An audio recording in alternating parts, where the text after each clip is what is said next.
If you have been following our live streams, you might have wondered how we have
Africa, there's little to no coverage at all, or machine learning is being relied upon, and we've seen errors that happen in that.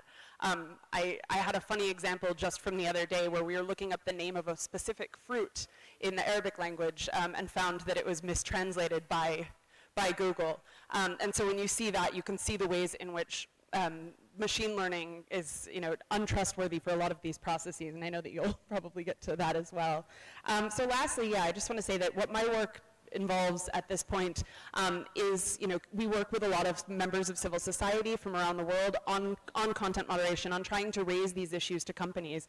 And so looking at to what the Oversight Board is doing, I've been really pleased to see the recommendations that they've put forward. I think the concern that I have and that a lot of us share is the ability to scale this and the ability for Meta and for other companies which are looking to similar models at this time, their ability to actually implement these policies and policy changes in a meaningful way. And I think I'd like to, come back to that as well, but I'll stop there and pass it to Chida. Good afternoon, everyone. My name is Chidom Sodza once again, and I'm the Program Associate at Localization Lab. Localization Lab is essentially a global community of plus minus 7,000 contributors that support translation and localization of not just open source apps, but internet freedom tools, and also rapid response resources that facilitate for information access, security, digital literacy, and anonymity online to ensure that people around the world have safe avenues for accessing open source technology and to make it available to underrepresented communities. I would also like to say that we are a diverse group of linguists, anthropologists, digital security trainers, and community members. We essentially, when we're looking at this particular topic, we are probably worried, one of the things we would be worried about is dialect bias. Gillian has already mentioned the challenge with languages, but for us, some of the bigger issues when you come to more of sub-Saharan Africa and the global south tends to be dialect bias and also machine learning. And how also artificial intelligence, there's a bias there. So we would be very interested in learning and wanting to find out from the Oversight Board how they're trying to address that. Yeah, that's basically what I would say for now. Okay, great. At least we've had that brief introduction, and that leads to many other questions. And Abigail specifically, and it has to do with the Oversight Board. You mentioned while you were speaking of the whole concern of Meta to engage with stakeholders. And Julian also more or less brought up the issue of content moderation, how long it took Facebook to release their community standards. So could you tell us how the Oversight Board has been, to what extent this work of expanding its participation within the African continent, how far have you gone? Thank you. Thank you. So I like to start by overemphasizing perhaps in a way that the Oversight Board is only 2 years old. That being said, I'm also very the accomplishments that we have made so far. Apart from the diverse group of the experts who are the board members who come with different linguistic expertise, for instance, I think we have 28 languages at the board level. Within the staff itself, we are now at over 35 languages. Again, the staff is as diverse as we possibly can. It's a very small staff. It's not enough. Now, almost 2 million appeals come from Facebook and Instagram users. The board is not able to take on that many cases. It's a very small body. But We now have 33 cases, 27 of them have decisions already published. And when you look at the selection of those cases, the global majority of them are from the Global South. So there is an intentionality in how we select the cases.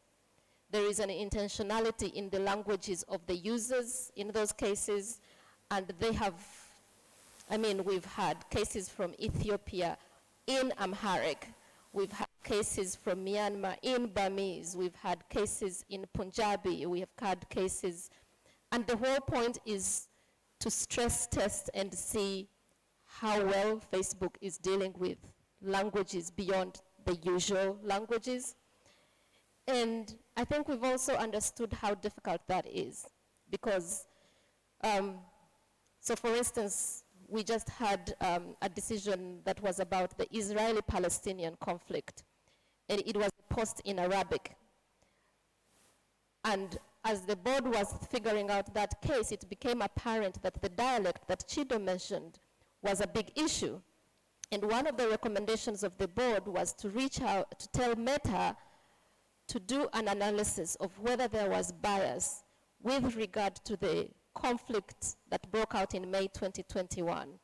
And a report just got released, the Human Rights Due Diligence report just got released, confirming what the board initially thought, that there is a problem in how Meta's content moderation resources are given to the Hebrew language versus the Arabic language, and then when you trickle it down to the different dialects of Arabic, it is a problem.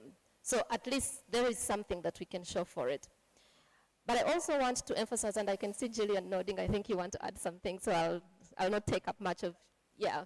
But we have another case, again in Arabic, where the LGBTQI community was reclaiming a word, but Meta's machines were not able to understand the use and the ability for people to change meaning within a specific word to reclaim it for their own empowerment. And that, again, is an example of where the context matters, but it's not very easy for them to identify that, and that brings them to erroneous takedowns of speech that should be protected.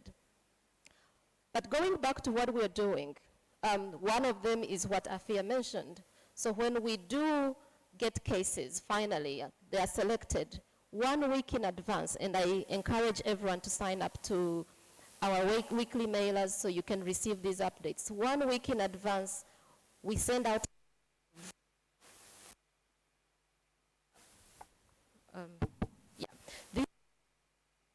and get ready. We only have 2 weeks of a window for the public comments, and then we do the final formal announcement, 2 weeks within which to submit a public comment. The comments are extremely helpful for the board to take in context, because even though we are diverse, we are still a very small team.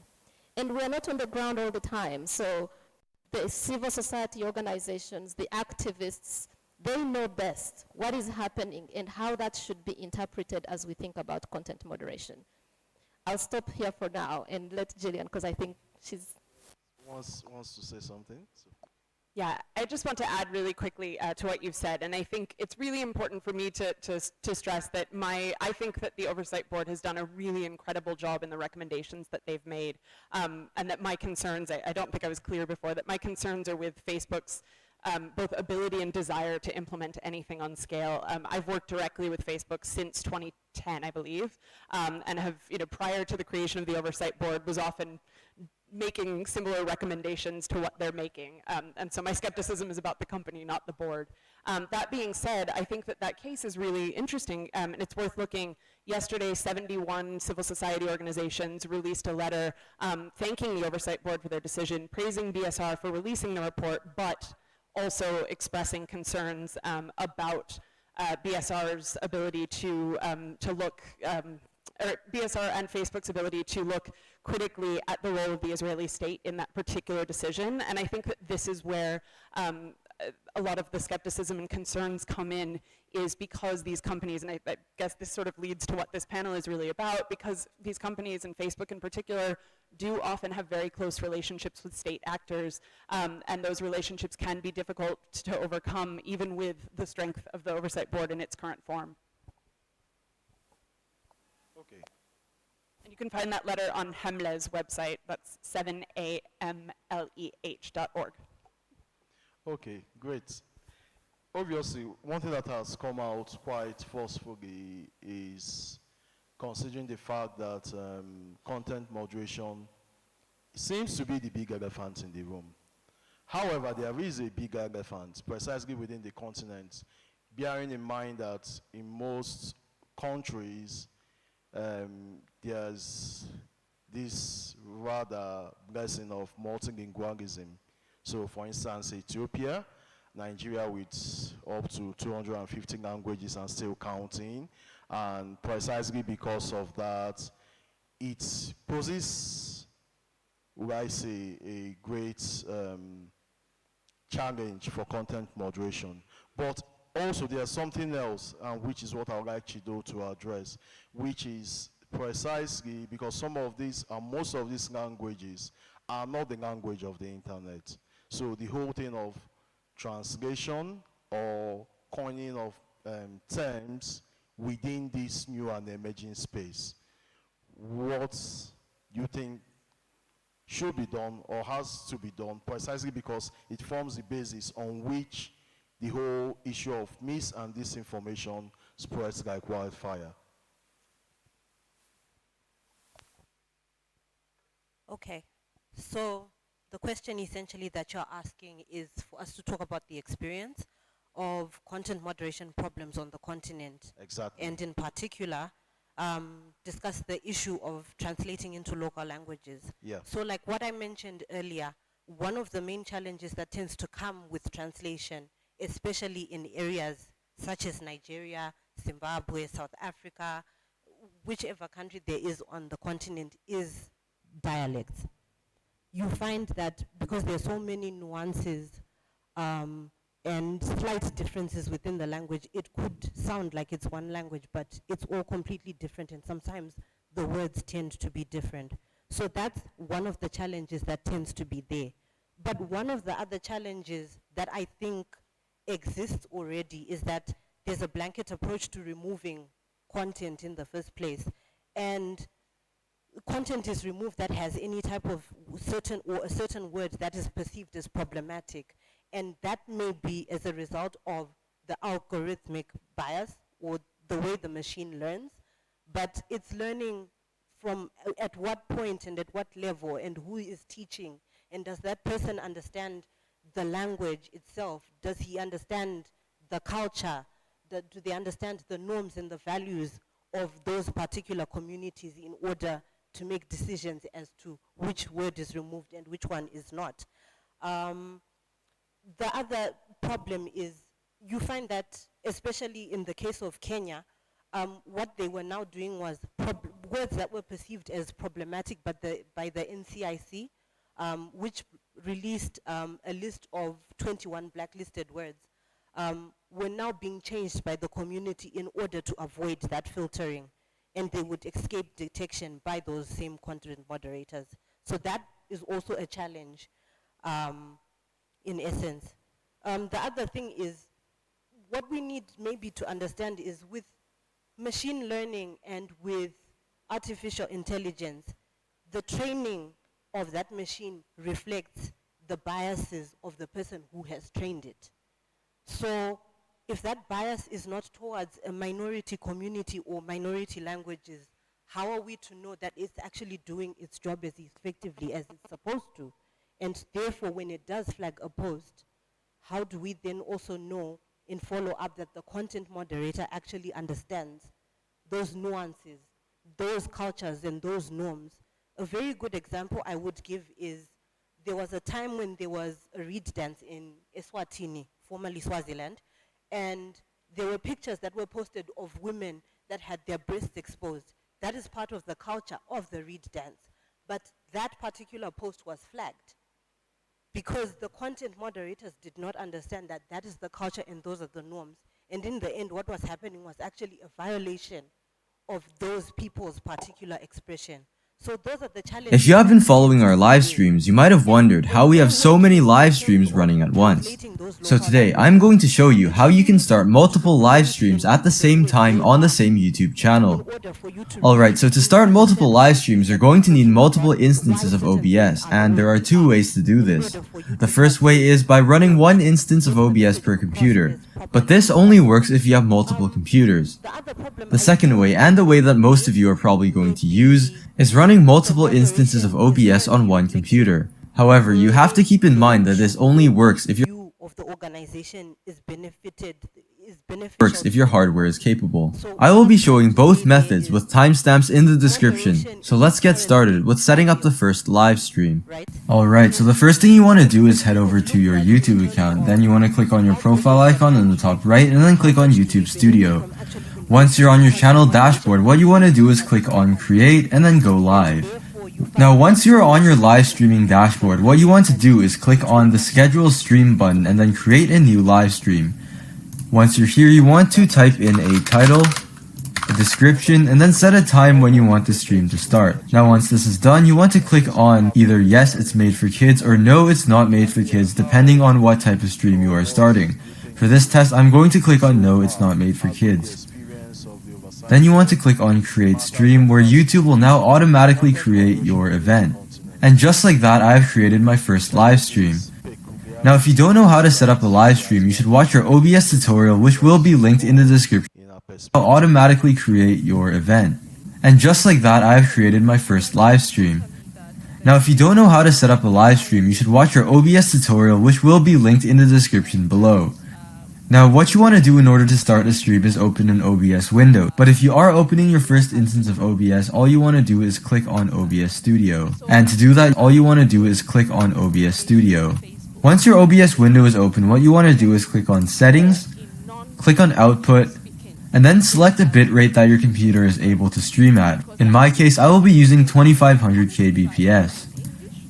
Then what you want to do is go to Stream, select YouTube, and then paste the stream key. Then you want to click Apply and OK, and just like that, your OBS is ready to live stream. Once you're ready to live stream, what you want to do is click Start Streaming.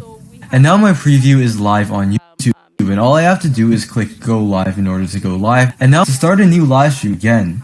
More non-English speakers in the different jurisdictions in terms of moderating content. But let me pivot to the issue of content moderation in this new era of, disinformation, hate speech.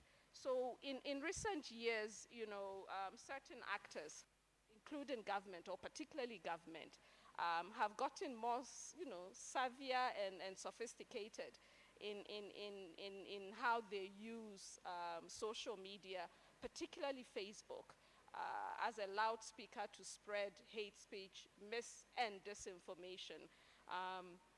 And at the same time, citizens, people have the right to hear what government officials are saying, right?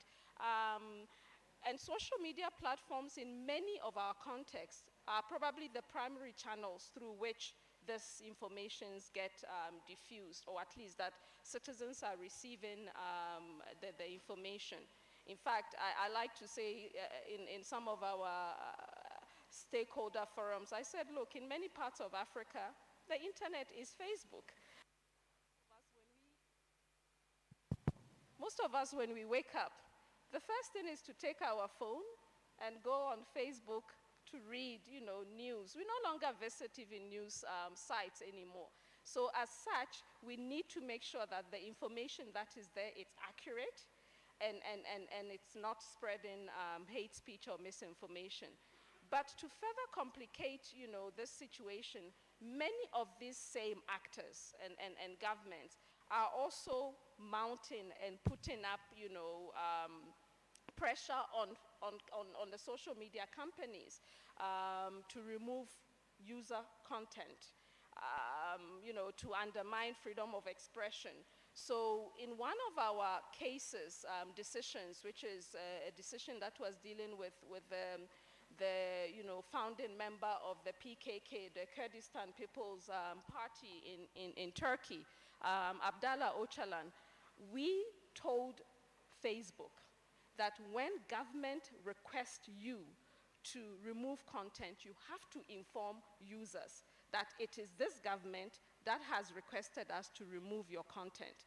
Because otherwise, there is no transparency. You don't inform the user when their content is reduced based on a request from government or any other actors. So that's one of the things that we are pushing Facebook to be more transparent in the way in which they make decisions before even the cases come to us. On this specific case, we overturned Facebook's decision.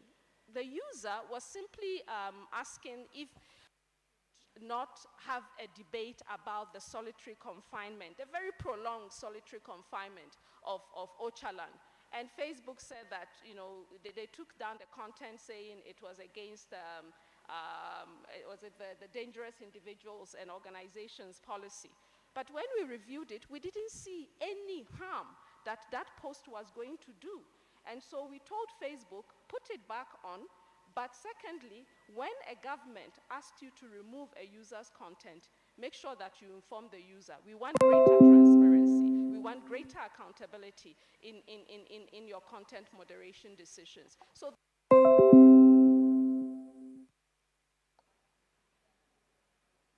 Okay, and that precisely gets me to another question, which is very much related to this.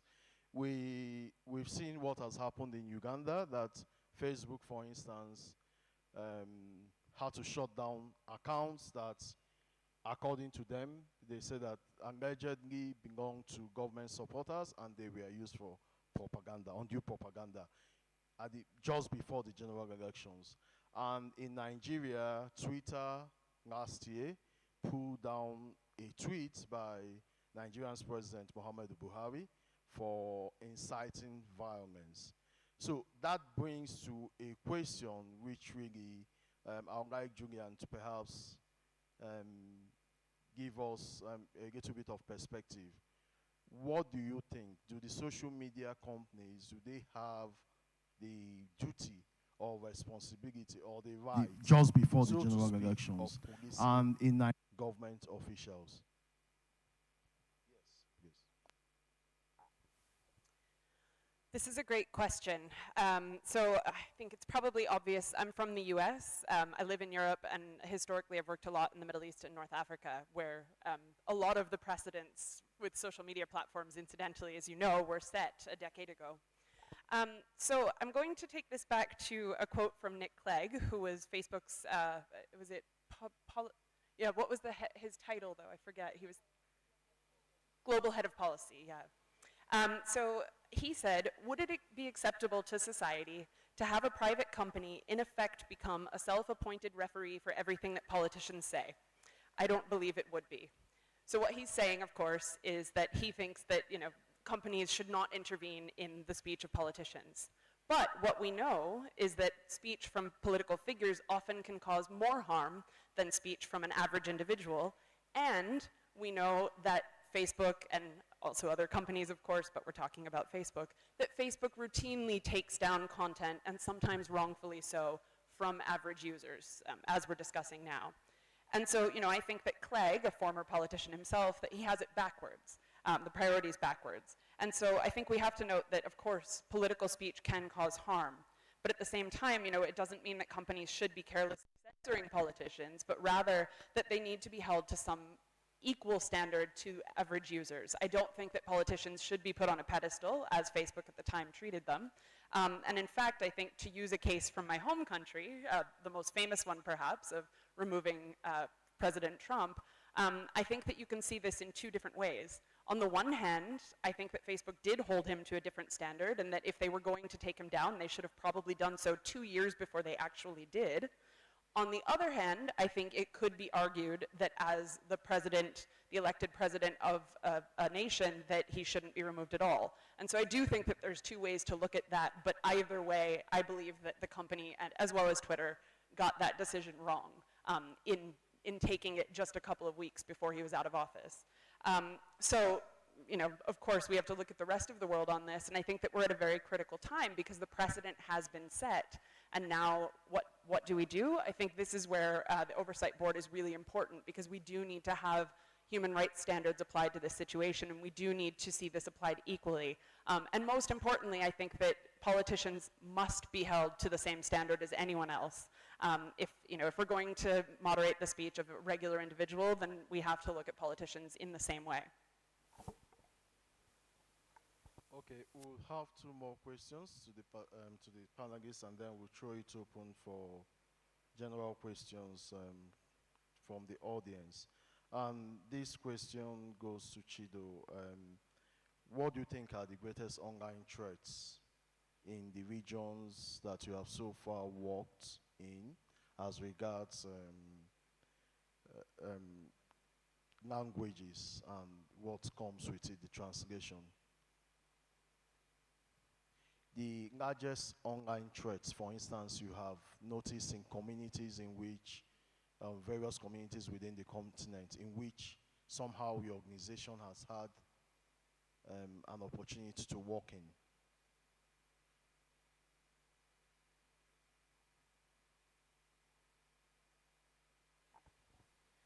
Okay, I'm just trying to understand your question clearly. Could you kindly repeat that? Essentially, what I was saying, all the conversations we've been having so far have to do with the abuses of how governments take advantage of social media to actually perpetuate so many abuses. And some of these abuses, as we've seen, content moderation, some as regards shutting down the internet or suspension of handles and so on and so forth.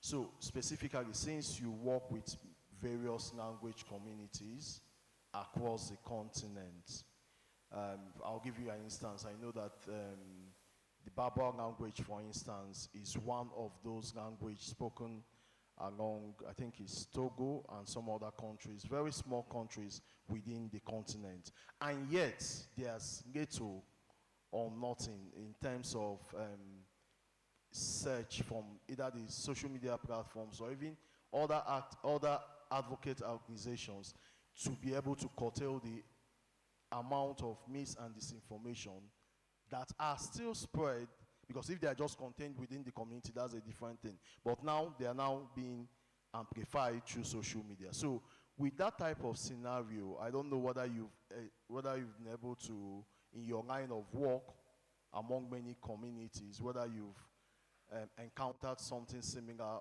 to that, and how you think will be the best way to mitigate it.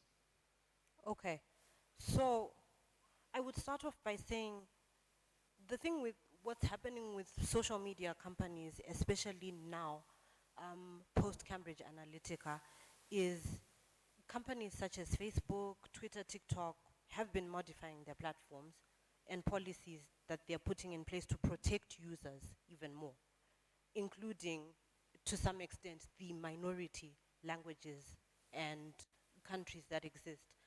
And they have been putting in place measures to protect against the spread of information.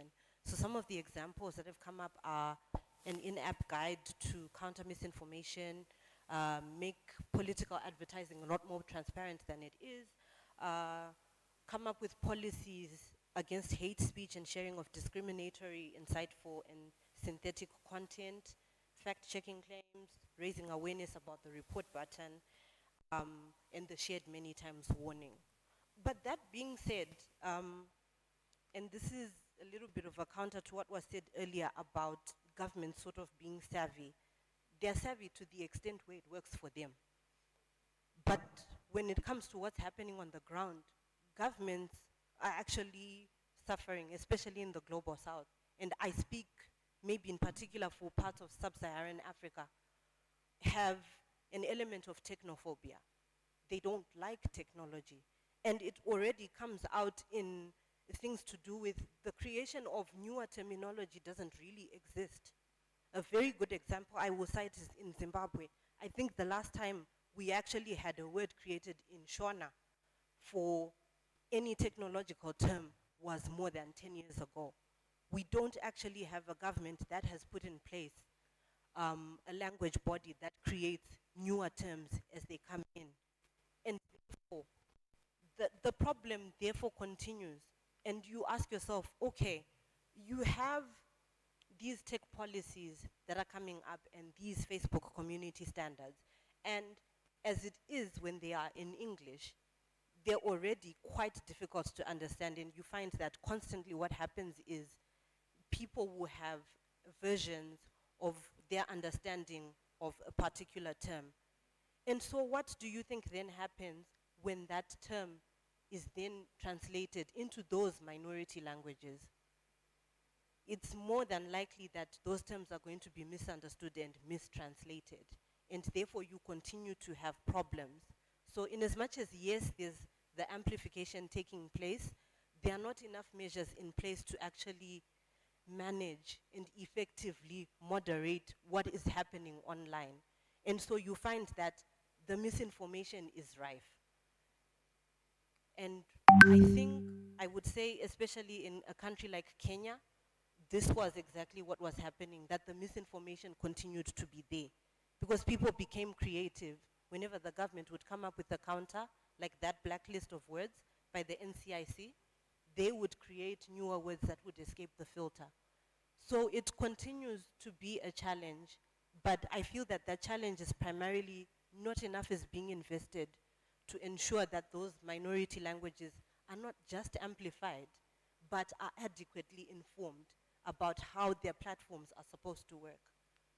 Okay, great. So one more question, and perhaps just to, I would like a very brief answer from each of you, and then we'll throw it open. The issue with protests in most parts of the continent, you have a very youthful population that their media is digital media. And this is the media for them for amplification of the protests. And part of what we've been seeing progressively over the years is that governments come very strongly, give a very strong hand on these protesters, and even to the extent of violence against protesters. What should social media companies do in cases like this? That's the question. I would like, or what do you think? Any of you?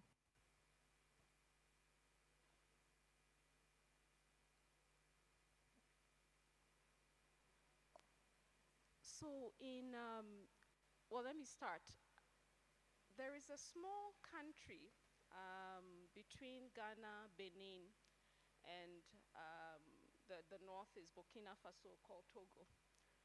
About 8 million population.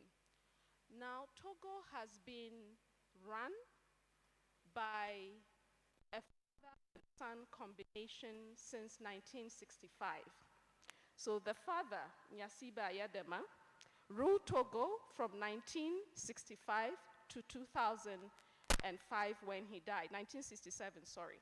And the son took over in 2005 and he's still president. So, for 55 years, this father and son have complete hold of the country. Now, Togolese citizens got very upset and very angry. And so in 2017, between 2017 and 2018, there were constant protests the streets of Lomé, saying we want term limits in the constitution, we want an end to this family dynasty. What was the Togolese government's response? Clamp down, send the forces to go and beat up and in instances kill some of the protesters, and then shut down the internet because it was being used to mobilize, to organize, and also to show what was happening on the streets of Lomé. Because there are certain countries, Togo is one, Cameroon is another, a number of African countries where they have almost a complete media blackout. You never get to know what's happening in those countries. So Togolese activists were putting these videos online. So the government decided, I'm going to shut down the internet. The ECOWAS court then issued a very pivotal decision saying that you cannot shut down the internet because it's being used to have almost show a what complete is happening media in the blackout. country You never and the get to know what's protest. happening You in those cannot do countries. that. So The Togolese internet activists were is putting an these enabler videos of online. democracy, So of the human government rights. So you decided, can't I'm do going that. to shut down And so the I think internet. there are certain The things ECOWAS that are court happening on the then continent, issued a some very progressive, pivotal decision saying that and you very cannot commendable reforms, but shut also down some very retrogressive actions that is happening when it comes to protest. Now, non-democratic, it's natural, right? Non-democratic governments, they have, that is their MO. You build your legitimacy based on what? On fear, on violence, and saying what? You must obey, otherwise we will clamp down or we will kill you.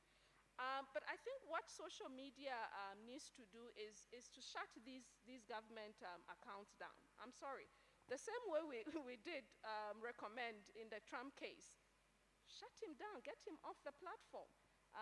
And why not? Because it is really, really against the corporate human rights responsibilities of the companies to keep these government accounts on the platforms. So I think social media needs to take the accounts down, but also not cooperate with these governments.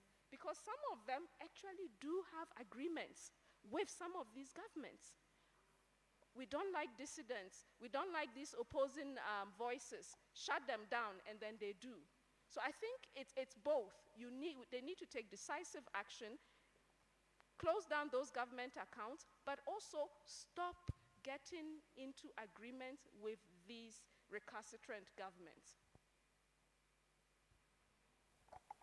So I absolutely agree with that latter part. I mean, I think it's notable Facebook has agreements with the governments of Vietnam, the government of Israel, a number of countries which have pretty poor human rights track records. But I think that I'm going to take the global view here as an outsider to the continent and say that one of the things that Facebook has been doing over the past few years is exceptionalizing certain countries while ignoring others. We've seen exceptionalization when it comes to Ukraine, for example. Ukrainians are allowed to post things that, including, I think, I heard the example yesterday of images of prisoners of war. Ukrainians have been able to post things that have not been allowed by anyone else. Same with Iranians. They were allowed to say death to Khomeini, while people in other countries could not say the same things about their leaders. And so I think that one of the things that platforms must do is absolutely standardize those practices, whatever direction that means. It has to be standard. We have to treat governments that abuse human rights in their countries equally. The other issue that I see here is, excuse me, the other issue that I see here is that we're looking, sorry, I completely lost my train of thought. That's terrible. I'll just stop there and say that, you know, I think really what we're looking at is a situation, oh, I remember. Yeah, post-pandemic brain, you know how it is.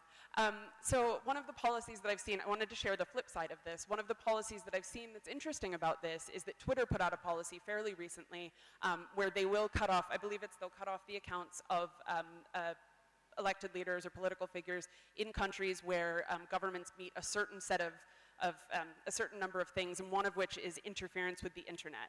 However, again, I believe that this policy will not hold all governments to the same standard because, you know, the way that they're looking at it is to look at really authoritarian regimes and not any government that interferes with the internet. So again, using Israel as an example of a country that does interfere with Palestinians' internet, it will not be held to the same standard. And I think that that's the concern that I have.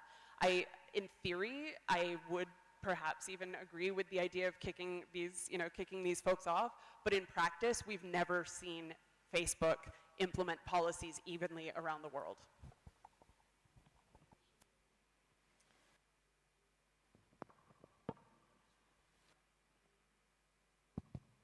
I wanted to add a few things.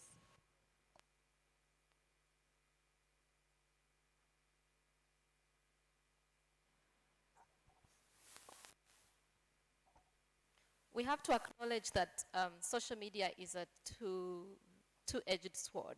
So we use it, the government uses it. And one of the things that I think the social media companies absolutely must do is to track down and make sure that there is no coordinated inauthentic behavior, because that's how propaganda proliferates. So when the government doesn't shut the internet down, it is using its agents to have so many accounts that push out specific propaganda for their own good, and when that doesn't work in their favor, then they want to suppress the speech that is against them. So that's one aspect of it. The other one, I think I would like to look to the room, to everyone, because the way that governments are also going about this is through regulation. So social media bills that really are not meant to help preserve expression, especially for marginalized and vulnerable groups, but to take that further down. I think as civil society, as human rights defenders, as practitioners in whichever field, we need to stay abreast of this, because that is how social media starts to carve down to the government pressure. Because if then you don't do this, then this is going to happen. But at the end of the day, it is the most marginalized, most vulnerable communities in our societies that are going to suffer the most. And then lastly, I think from an oversight board perspective, the other aspect that we are looking to is what additional measures, for instance, should Meta be thinking about? My background before getting into the digital rights space is international criminal law. And when you look at international criminal law, especially in the African continent, most that have ended up at the International Criminal Court started out from political process, whether it be Ivory Coast, be Kenya, and those start as protests, then they become riots, then they become full-fledged violence at that level. Facebook needs to put together protocols for escalations and escalating contexts. And in one of the decisions, that's what we have asked them. And I think they have made progress. I have my reservations about a crisis protocol. That should help to identify, okay, there is something going on in Ethiopia. It's not yet a fully fledged war or conflict, but it's getting there. We need more Amharic and Tigrinya speakers and Oromo speakers.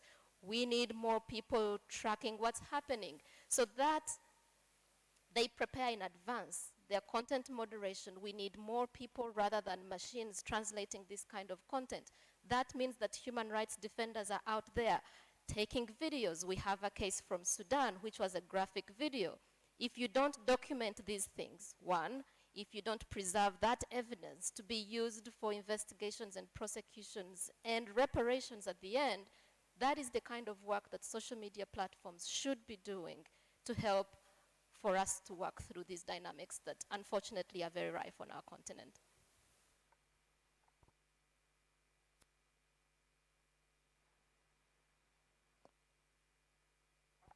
So just in addition to some of these really interesting points, it kind of brings the question to me, which is, what is abuse as a term? From the position of a government, from the position of Meta as an organization, and from the position of citizens. It's equally interesting that you talk about how there are groups where political parties actually have boots on the ground that are actually coming online and they are pushing propaganda, but that tends to happen on both fronts. And what we tend to see is a selective application of the policies in that regard. And so the thing now is, what do the governments that exist, and what does big tech mean in the face of numerous languages? What do they mean in the face of inadequate translations for platform interface? What do they mean when they fail to understand the contextual usage of words on social media, and therefore there's ethnic bias, there's AI bias, and there's no context at all? And in terms of the content moderators themselves, in order for the policies to work and to actually make sense, the content moderators need to exist on the ground. Otherwise, the problem you continue to have is you have a lack of trust, or you have what we call apathy, like a learned powerlessness then starts to set in. Because people try to report already for those that do understand how to report on certain posts. They report, and then some very obscure message comes back that's essentially saying we're not taking the post down. And you begin to ask yourself questions about who exactly is this moderator, and do they actually exist on the ground? Or it's a content moderator that's based maybe in the US. And I'm saying this from a point of knowledge that there are some contextual issues where you know for a fact that this post needs to be taken down, and it isn't, and you're given some obscure response. And so you begin to ask a lot of questions about the content moderators themselves. And are they not applying bias from the point of how they understand things as an individual, but also are they not applying that bias from the point of view of the organization? And so that needs to be fixed. And also the policies need to hold everyone to the same standard, no matter what it is. They literally need to hold everyone to the same standard, and the policies have to be relatable. Okay, thank you very much. Now we'll take questions. You mind passing the mic to Honorable, the parliamentarian? I'll advise that we please keep our questions short and to the point, because we didn't start on time before we eat into the next session. So, after him is Ellie behind, and I guess sister, so 3. Perhaps we'll take, and then Katab 4. So we'll take the 4 questions and then revert back to other sets of questions if there are time. All right, thank you very much. I just want to find out from the board, and it's interesting to hear about the board and what you do and how Meta is supposed to respond to your work. I have a problem with the content management platforms, like those that handle the content handlers, the platforms that come on the Meta, and the kind of community standards that you have. Your community standards are not reflective of the African continent. What step are you taking to ensure that we have community standards that are reflective of the local nuances and cultural preferences of the various countries in which you operate in? Again, it's interesting to hear you talk about the fact that human rights records of states need to be questioned. It's interesting that my friend on the panel gave 2 examples of Israel and Vietnam. We didn't hear anything about America itself. For me, the platform, most of the platform companies are American. The American government has one of the worst human rights records. You've refused to sign up to the International Human Rights Convention. And so if these platforms want to begin to clamp down on African governments, I think charity begins at home. We must begin to see them clamp down on American state apparatus that is used to, at times, influence elections on the African continent. It's not only Russia that does that. America is also actively involved in African elections. So if we're beginning to be selective, if you're selective, it's not going to be effective. And so I want to see how we can have that level playing field and community standards and protocols that are reflective of African cultural nuances and interests. Thank you. Thank you very much. So, lady behind, Emily, she's behind.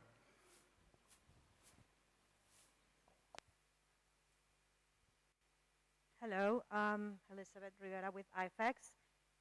The conversation rightfully has focused a lot on content moderation, but I would like to hear from the panel's thoughts on other advocacy efforts like regulating social media business model itself. Like, I don't know, I've heard about antitrust laws, definitions as broadcasters, with a business model that is often at odds with human rights covenants.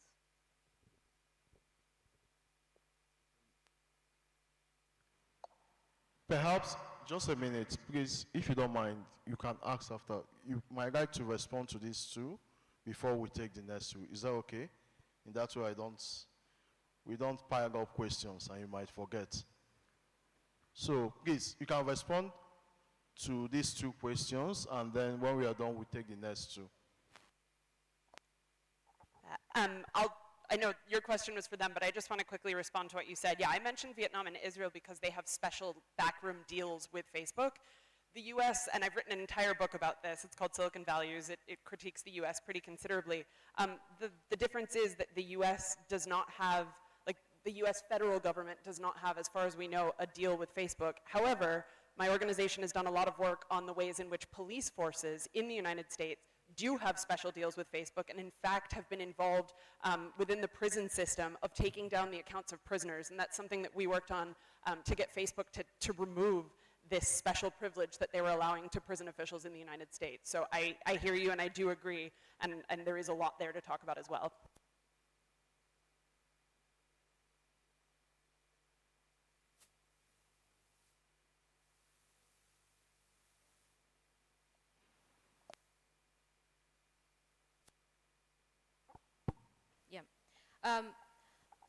Two answers specifically, and you can build on this, Afia. One is that, particularly for Facebook, the community standards are global.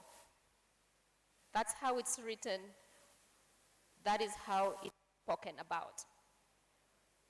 However, as the board has continued to work, the application of those standards and the interpretation of them and the enforcement has turned out not to be necessarily global. And those factors that have led to that, for instance, is things that we have discussed here, whether it's language, context, contextual understanding. All these elements, of course, play into the application of any law, any rule. So the letter of itself is meant to be applied globally. And part of what we have done as the Oversight Board is to anchor and frame our decisions within the international human rights framework. Not on Meta's community standards, because at least it's agreeable that the international human rights framework is applicable. It's pretty much customary international law when you think about its applicability around the world. But it's the nuance here that is important to capture. You also talked about cultural preferences of the African continent. Again, I think that focuses more on the context rather than the policy itself. That being said, I think there is still quite a lot of the policies themselves that could apply in one place and not the other. As an example, nudity policies, and I think Chido briefly talked about this. In some communities, your breasts out is not a big deal.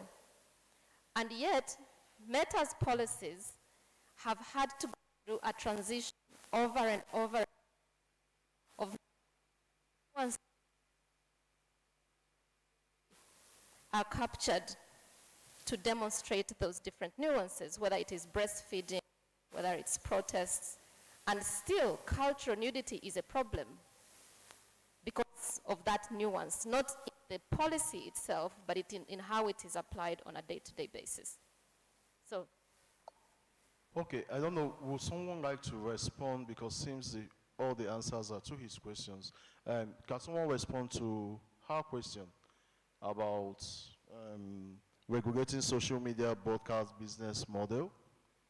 I hope I got it. The business model itself of social media. We would like to respond to that and briefly as well, so that we'll be able to take other questions. Certainly, and I might not give you a very convincing, compelling response, because the work of the board, we are saying that we, to speak very plainly, we don't care about your profit, margins or levels of Facebook. We are going to make decisions based on international human rights law and based on what we think is in the public interest. And so whether our decision affects your profit margins or your business model, that is not our concern. But it is a huge problem, right? So in places such as India, where Facebook has probably most of their users from, we see that in content moderation, certain content moderation decisions, they are concerned more about how it might affect them as a company, as a business, more than how it affects human beings. And we are saying no. We want to make sure that the work we are doing is an expression of our fundamental humaneness, and that your profit margins does not come in. So you're right in that we need to interrogate the business models. I'm not sure we can regulate the business models, but perhaps interrogate them and see where they put profits before people, and make sure that they account for that and that there's remedy for those people whose actions, the actions of the company violate their rights. Chido, could you make your answer brief so that we'll be able to take other questions? So, just to respond to the first question in follow-up to what was being said, Localization Lab has been working on what we call the Tech Policy Review, which was an opportunity for the communities to provide context on the potential issues arising from and being lost in translation when Facebook community guidelines and the YouTube community guidelines are localized for use in languages such as Amharic, Hindi, Bengali, and Arabic. And what we found was the policies are almost borderline discriminatory in nature. And the examples that are cited in those policies are not familiar to people from Bangladesh, not familiar to people from India, nor Ethiopia. One of the excerpts from the review, from someone who literally reviewed it, was to say the policy used examples from Western countries and it's not applicable in the region. For example, they used black people, Jews, Mexicans. In this region, the conflicts are mostly between Muslim and Hindus or atheists. So the question really is, to a person from the African continent, who is Timothy McVeigh? Who is the KKK? And this is a person who is probably living in the remote northwest part of Zimbabwe, whose historical references are the Chimurenga uprisings. That's what I understand. That's what I want to see reflected in the community standards, and it's not there, and it needs to be there. Then, in terms of regulating the social media business model, here's the thing. In Zimbabwe, yes, there's VAT that is applied to anyone who wants to create a business advert. And there was a time when it wasn't possible for the normal business person in Zimbabwe to actually purchase time for adverts on Facebook. But at the end of the day, if you do say that you are applying international humaneness or international human rights standards, there's nothing of that nature when it's affecting the normal person on the ground, when the intention is to punish the government, but it's actually affecting the normal boots on the ground because they are the ones that pay for adverts the most. Okay, that was quite robust. Could we now take the two other questions? So you first, and after that, the young man over there. Hi, thank you. So my name is Catherine from Article 19. I just had a question directed to the board. In your discussion, you said that you have to pick some of the cases and that you have invited submissions from civil society. My question is, with regards to how the board has been operating, possibly for 2 years, do you think that there is space to redesign the board so that you don't only have just one global board, but maybe, for example, let's say you have a mini board in Africa that is full of African experts and has all this African context, and that such questions can be considered an appeal directed to yourselves at a global level rather than having one board that's limited in terms of the number of cases that it could have or hear. So basically, in short, my question is there space based on the challenges or anything that you've observed to redesign how the board is structured? Next question, please. Could you hand the mic to him? Okay, after him, and it's just time, yeah, we'll take.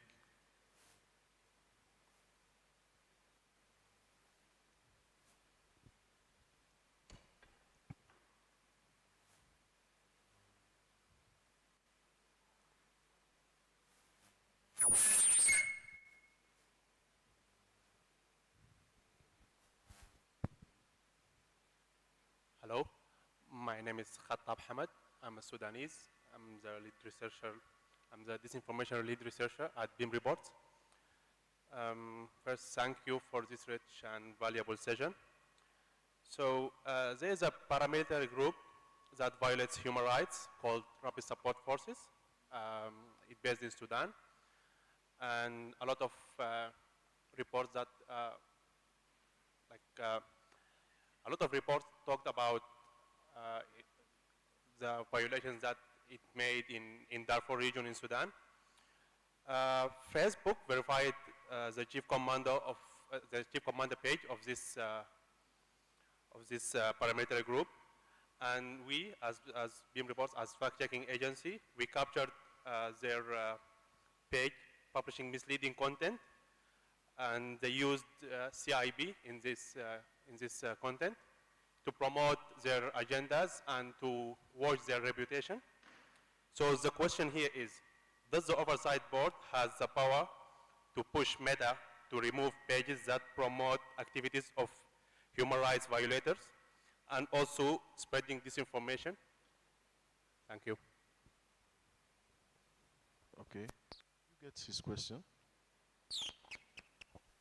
Thank you for both questions. To the lady from Article 19, you brought a conversation that was happening around the time of the Oversight Board.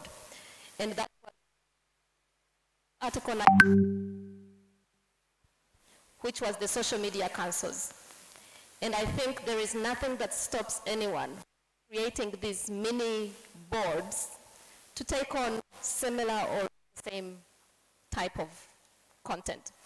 But I think it's also helpful to remember the origins of the board. It was created by Meta. Right now, ideally, we would be able to review content from other social media platforms. I think that would be also a good way to expand our horizons. We are unable to. But that doesn't mean that other platforms shouldn't be able to do the same thing and broaden it out. I think I can't speak for the board because I am not a board member, but I think everyone would welcome that, to have more people handling these sensitive and very important issues, and specifically if they are closer on the ground. To the question from Sudan.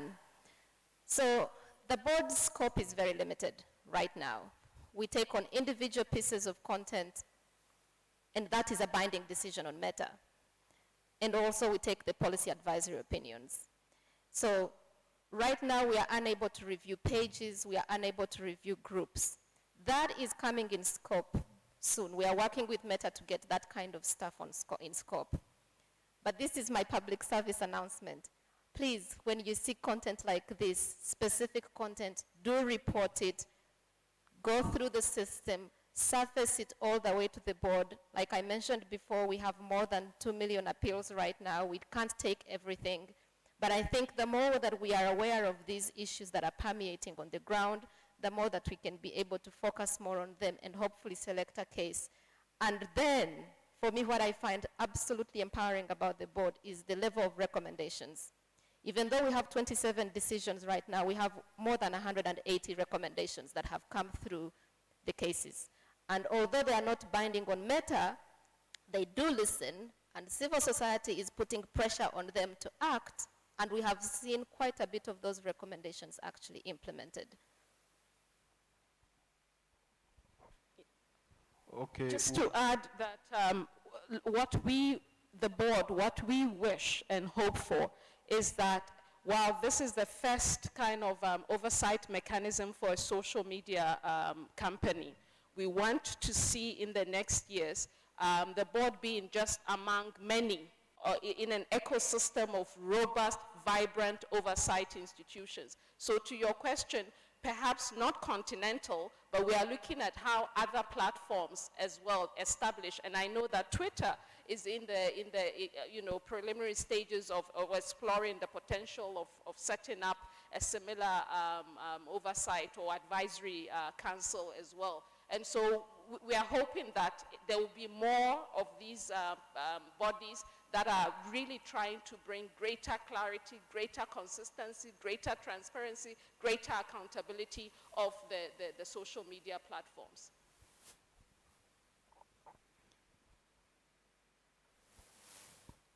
Okay, I'm afraid. Okay, we'll just take this last question and very brief because we've already overstayed time. Okay, I just want to ask, is there a distinct difference between propaganda and disinformation? And then secondly, is it the use of digital technology which actually makes them distinct, or the other factors that researchers should be thinking about? Please, could you introduce yourself, please? Kudzai from Global Voices. Okay, thank you. So his first question, I think, Kudzai, your first question is the distinction between disinformation or misinformation and propaganda. And then the second question was whether it's the distinct use of digital technology which makes them really different, or there are other factors that researchers should be thinking about. Okay. So, and whether the distinct use of this digital technology makes them distinct, or are they basically the same thing? I can try to take this one. So, I mean, there are pretty strong definitions of the difference between propaganda, disinformation, and misinformation. And please, if someone thinks I'm wrong, feel free to correct after. Propaganda typically comes from states. Disinformation, of course, can come from states, but is intentionally malicious. And misinformation is often not intentional or malicious, but nevertheless false.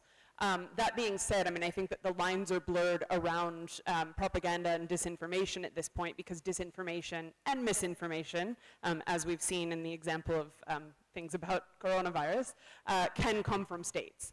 So to answer that question. And then to the second question, I mean, I think that does digital technology exacerbate these things more so than other technologies of the past?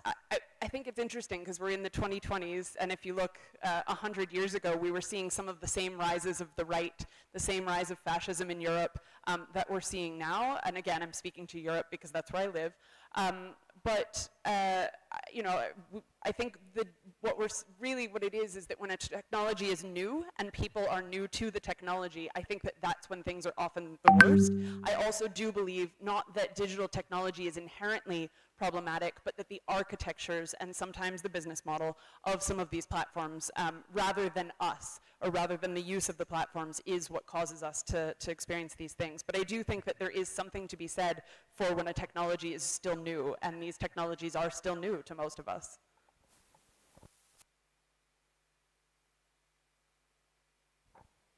One last comment, I think, from me on the nature of the digital world that we live in, I think, is virality and spread and reach. In the International Human Rights Framework, when you're talking about hate speech, there is the Rabat Plan of Action, and it has 5 distinct elements, one of them being virality. And I think we can all attest to having seen a video from India, and we don't live in the region, but then you start to get a sense of what's going on. And if it's a riot happening here in Zambia and I'm in Uganda, it is very likely that I'll see it within a matter of hours. So when you think about that information space and the ability for it to travel fast and not being able to challenge it as quickly as possible because you don't even know the source of it, that is where the problem comes in. Okay, I think with that to wrap up, but before then, I would like to give each of you just your final words, in a few words. I mean, parting words, and then we'll wrap up for today.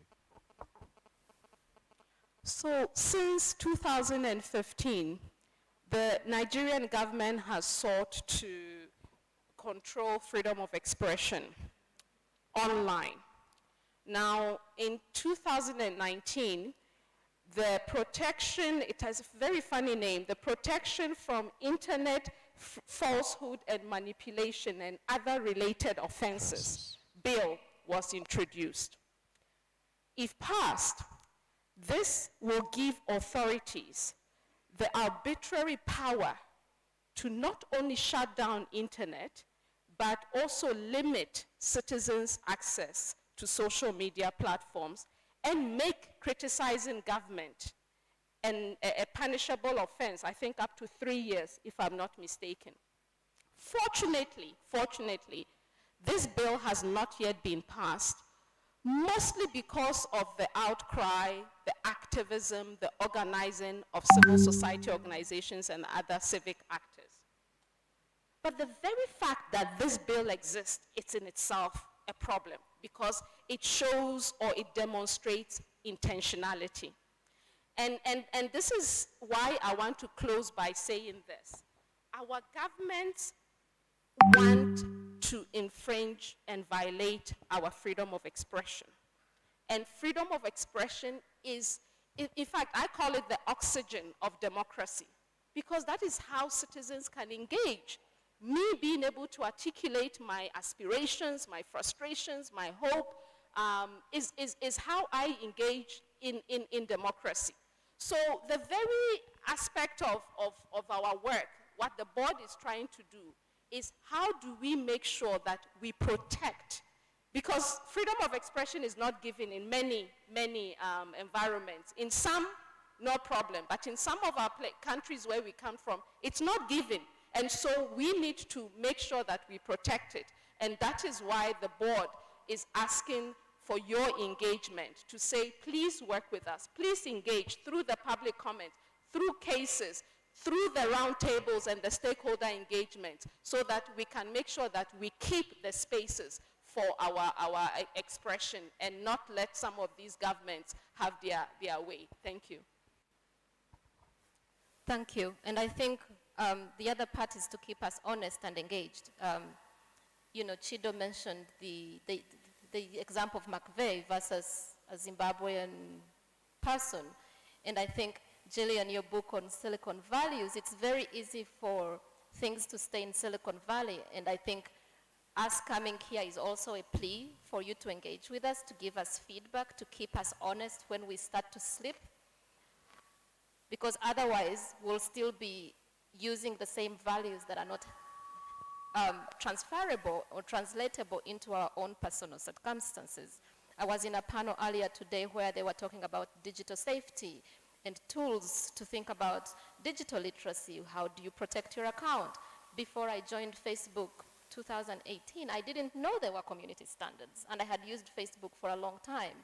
So it's easy to violate something that you don't know, or even something that's not in a language that you usually understand. So I think it's a two-way street here for us to go out there and be ambassadors, but also from where I'm sitting right now, for me to be able to hear from you candidly when we are going wrong. I very much agree with what Afia said, that our governments are not necessarily looking out for us, and I think that that's why it's so important that we are looking out for each other and working together through solidarity and through our networks. And so I'm really happy that this is such a diverse conference, seeing people from so many different countries. So I'll just throw out a small pitch, which is that I co-facilitate a community of people who are all working on content moderation. We're from 60 countries, and I'd love to see like 10 more after this conference if I can.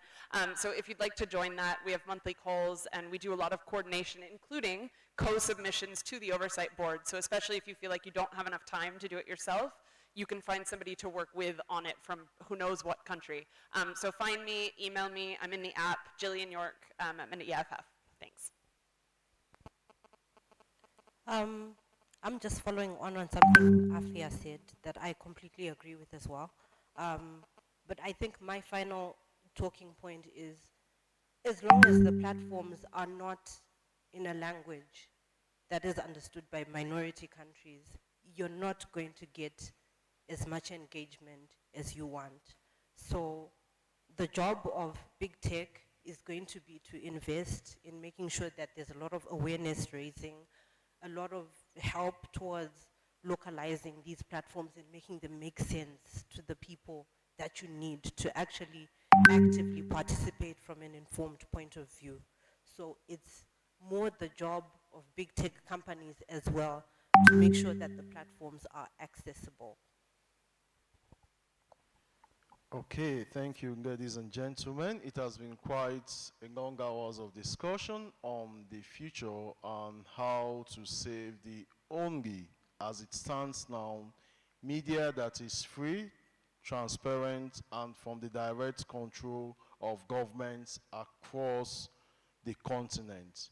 If social media and necessarily its contribution to democratic norms and values have to be sustained, it also necessarily means as well an imperative for us, actors in digital media practice and scholarship, to also interrogate all these issues that these distinguished panelists have more or less emphasized and highlighted this evening. Thank you very much to each and every one of you, Afia, Abigail, Julian, and Chido, and to the audience. Thank you, and do have a good evening.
Mic check, mic check.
Hello? Hello?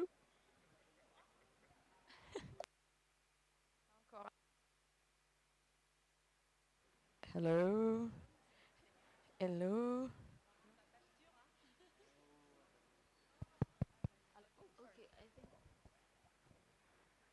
Mic check. Oh, it's working? Hello? Okay. Does that work? Maybe I hold it here. Is this working? Hello? Hello? You like this? Oh, perfect. Great. Okay.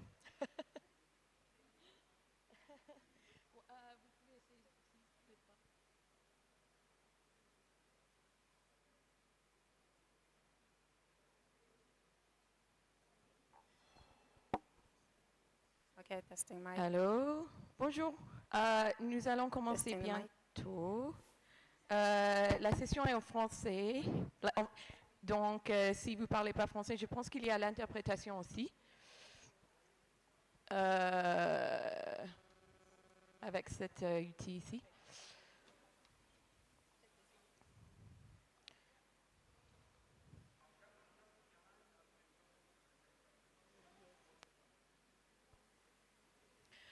On attend 5 minutes? Oui? Ou... Ouais. 5 minutes?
There's nothing on the screen.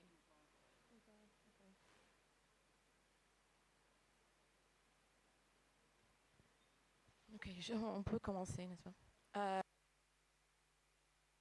Bonjour à tout le monde. Je m'appelle Gilles. Je ne sais pas si ça marche. D'accord. Je suis responsable de global, au niveau global, chez Global Partners Digital. J'ai basé à Londres, mais nous travaillons avec beaucoup de partenaires partout le monde, y compris les ONG ici, parmi nous. Et je ne sais pas si vous pouvez voir, il y a peut-être... non, pas encore. Mais le but de cette c'est de présenter la plateforme Lexota, qui est une plateforme... non, ça c'est pas grave. Explique comment la plateforme est utilisée pour les plaidoyers. Donc... c'est quoi Lexota? Lexota, c'est une plateforme, un outil qui fournit une analyse et une comparaison de haut niveau de plus de 100 lois et politiques pertinentes dans la région africaine, sur les fausses nouvelles grâce aux données recueillies et pilotées par un consortium de partenaires de la société civile. Et les partenaires sont représentés aussi, CIPESA, Article 19 et Protège QV. En fait, je vais introduire les panélistes. On va écouter les panélistes et vous pouvez poser des questions. Nous vous invitons aussi à découvrir cet outil. C'est www.lexota. Vous pouvez aller en ligne. On a essayé aussi de projeter peut-être, I don't know if it's possible to project. the platform, mais vous pouvez aller en ligne et trouver l'outil comme ça. Alors, je vais introduire les panélistes. Avis Momeni, vous avez ou vous jouez beaucoup de rôles, je crois. Mais vous êtes membre fondateur, secrétaire général de l'association camerounaise dénommée Protège QV, promotion des technologies, garantie de l'environnement, de la qualité de vie située à Yaoundé. Et bien sûr, vous êtes membre du consortium d'élaboration du secteur ou plateforme ou outil, l'Exota. Simone Tussi travaille avec CIPESA comme responsable des projets pour l'Afrique centrale. Elle s'intéresse à l'impact des politiques publiques, des technologies de l'information et de la communication sur la démocratie et les droits humains, mais aussi les technologies informatiques et les développements d'une manière générale. Elle fait de la recherche de plaidoyer sur les politiques numériques et leurs interférences avec les droits de l'homme et les processus démocratiques en Afrique. Bienvenue. Et Mathieu Mbaye, vous travaillez avec Article 19 depuis 2019. Où il est actuellement en charge du programme de protection et plaidoyer dans la zone de l'Ouest. Auparavant, il travaillait pour le Centre africain pour la prévention et résolution des conflits, une ONG qui travaille dans l'assistance juridique et sociale des personnes victimes de torture et d'autres violations des droits humains. Alors, on va commencer avec Simone. Et Simone, je voulais poser la question... Pourquoi cet outil, est-ce qu'il vise aux défenseurs des droits de l'homme, décideurs politiques et vous pouvez aussi nous parler un peu des récents développements régionaux, internationaux et tendances en matière de résolution des rapports et d'autres qui encadrent l'impact de la désinformation sur la gouvernance de l'Internet plus large. Alors, merci. Merci, Chital. Ok, merci, Chital. C'est une très longue question. Bon, je vais essayer de répondre par volet. Alors, le premier volet, c'est pourquoi l'Exota? Pourquoi l'Exota? Je ne peux pas répondre à pourquoi l'Exota sans vraiment expliquer la nature de l'outil, en fait. Tu l'as présenté comme étant un outil interactif au service des défenseurs des droits de l'homme pour mieux encadrer les décisions des gouvernements dans la lutte contre la désinformation.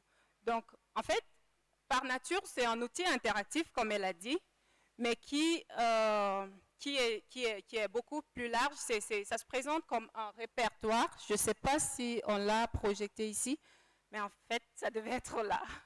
Donc, il se présente comme un répertoire des différents cadres législatifs ou des différents mécanismes législatifs qui concernent la désinformation dans les gouvernements d'Afrique subsaharienne. Alors, ce n'est pas qu'un répertoire. Donc, il répertorie ces instruments ou alors ces lois ou ces décisions, mais il les analyse. Il les analyse à la lumière du pacte international relatif aux droits civils et politiques. Mais pas seulement ce pacte, mais également il est inspiré des autres principes internationaux qui concernent les politiques de limitation de l'expression d'une manière générale, qui soient respectueuses des droits de l'homme. Voilà, dans ce cadre, on a les principes internationaux qui ont été publiés par un consortium d'organisations également en 2021, je pense. Et on a également la déclaration africaine relative à la liberté d'expression et la vie privée sur Internet. Donc, sur le pacte politique, pacte international, ça concerne surtout l'article 19. L'article 19, alors, il émet des principes un peu comme voilà, une politique qui limite la liberté d'expression en ligne. Elle doit viser un but légitime. Elle doit être proportionnelle, c'est-à-dire si c'est une loi, si c'est une disposition législative, elle doit être proportionnelle à la faute commise. Elle doit être nécessaire également. Donc il faut qu'elle arrive dans un contexte où on est obligé de limiter vraiment l'expression. Il y a d'autres principes, je ne vais pas m'étendre là-dessus. De toute façon, ils sont présentés sur l'outil en ligne. Donc, il fait cette analyse à la lumière de ces principes-là, mais il fait également une comparaison par pays et par dispositif présent dans chaque pays. Donc, si vous allez sur le site et vous allez sur l'onglet « Comparer », vous allez voir un tableau qui ressort et qui vous montre pour chaque pays s'il y a une loi spécifique sur la désinformation. Sinon, est-ce qu'il y a des dispositions générales qui encadrent le discours, mais qui peuvent impacter qui peuvent prendre la désinformation comme un prétexte pour limiter le discours.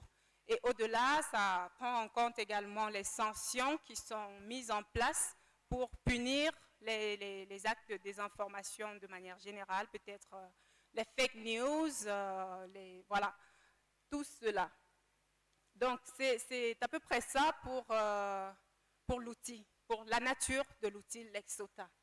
Maintenant, pourquoi Lexota? C'est parce qu'on s'est rendu compte que c'était nécessaire, compte tenu du contexte qui prévalait dans la région, en Afrique subsaharienne en général, ce n'est pas uniquement les pays francophones. En Afrique subsaharienne en général, il y avait une montée, il y avait une prévalence de plus en plus grandissante, non seulement de la désinformation d'une part, mais également des politiques gouvernementales qui visent à limiter cette désinformation et qui ne cadraient pas toujours avec ces principes internationaux respectueux des droits de l'homme dont j'ai parlé. Donc, c'est pour ça que l'Exota a été pensé pour donner une certaine visibilité, et pas uniquement la visibilité, mais une lisibilité, une meilleure lisibilité des mécanismes disponibles dans la région, dans les pays. Donc, c'est comme une bibliothèque numérique de toutes ces lois qui encadrent la désinformation ou les fake news dans différents pays. Mais elle ne se limite pas à être un simple répertoire, elle donne également elle aide vraiment à l'analyse et elle permet à ceux qui consultent de mieux comprendre une loi, telle ou telle disposition et mieux s'en servir dans le cadre de leur plaidoyer, par exemple. Ou alors dans le cadre des rapports sur les politiques relatives au numérique qui impactent sur les droits de l'homme. Donc voilà. L'autre versant de la question, je n'ai pas terminé, je crois, est-ce que ça concerne les défenseurs des droits de l'homme? Oui, mais pas que. Ça concerne à la fois les défenseurs des droits de l'homme, mais aussi les décideurs politiques, également les chercheurs, c'est-à-dire le monde universitaire, et bien sûr même les journalistes, et toute autre personne qui peut être concernée par les limitations du discours en ligne ou même hors ligne. Ça concerne les défenseurs des droits de l'homme dans la mesure où ils vont s'en inspirer pour appuyer, pour documenter leur approche de plaidoyer. Et ce sera une approche beaucoup plus éclairée dans la mesure où ils comprennent effectivement pourquoi ils ciblent telle ou telle loi ou alors telle ou telle disposition. Ça concerne les décideurs politiques dans la mesure où ça les concerne d'une part directement, dans la mesure où voilà, c'est un outil d'aide à la décision. En regardant l'Exota ou en regardant l'analyse qui est faite sur une loi déjà existante, ils peuvent facilement comprendre pourquoi est-ce que cette loi est problématique pour les droits de l'homme. Mais indirectement, dans la mesure où justement les défenseurs des droits de l'homme peuvent porter comme plaidoyer auprès de ces décideurs-là. Ça concerne également, comme je l'ai dit, le milieu de la recherche comme source pour leur documentation. Et cette documentation qui finit également souvent entre les mains des défenseurs des droits de l'homme pour appuyer le plaidoyer. Et bien sûr, enfin, je vais dire les journalistes, mais sans exclure, nous aussi, des personnes qui ne sont pas forcément de ces catégories-là que je viens de citer, mais qui sont intéressées par leurs droits et par les droits de l'homme sur Internet. Voilà, à peu près. Je ne sais pas si j'ai répondu à toutes les questions, mais on peut continuer après.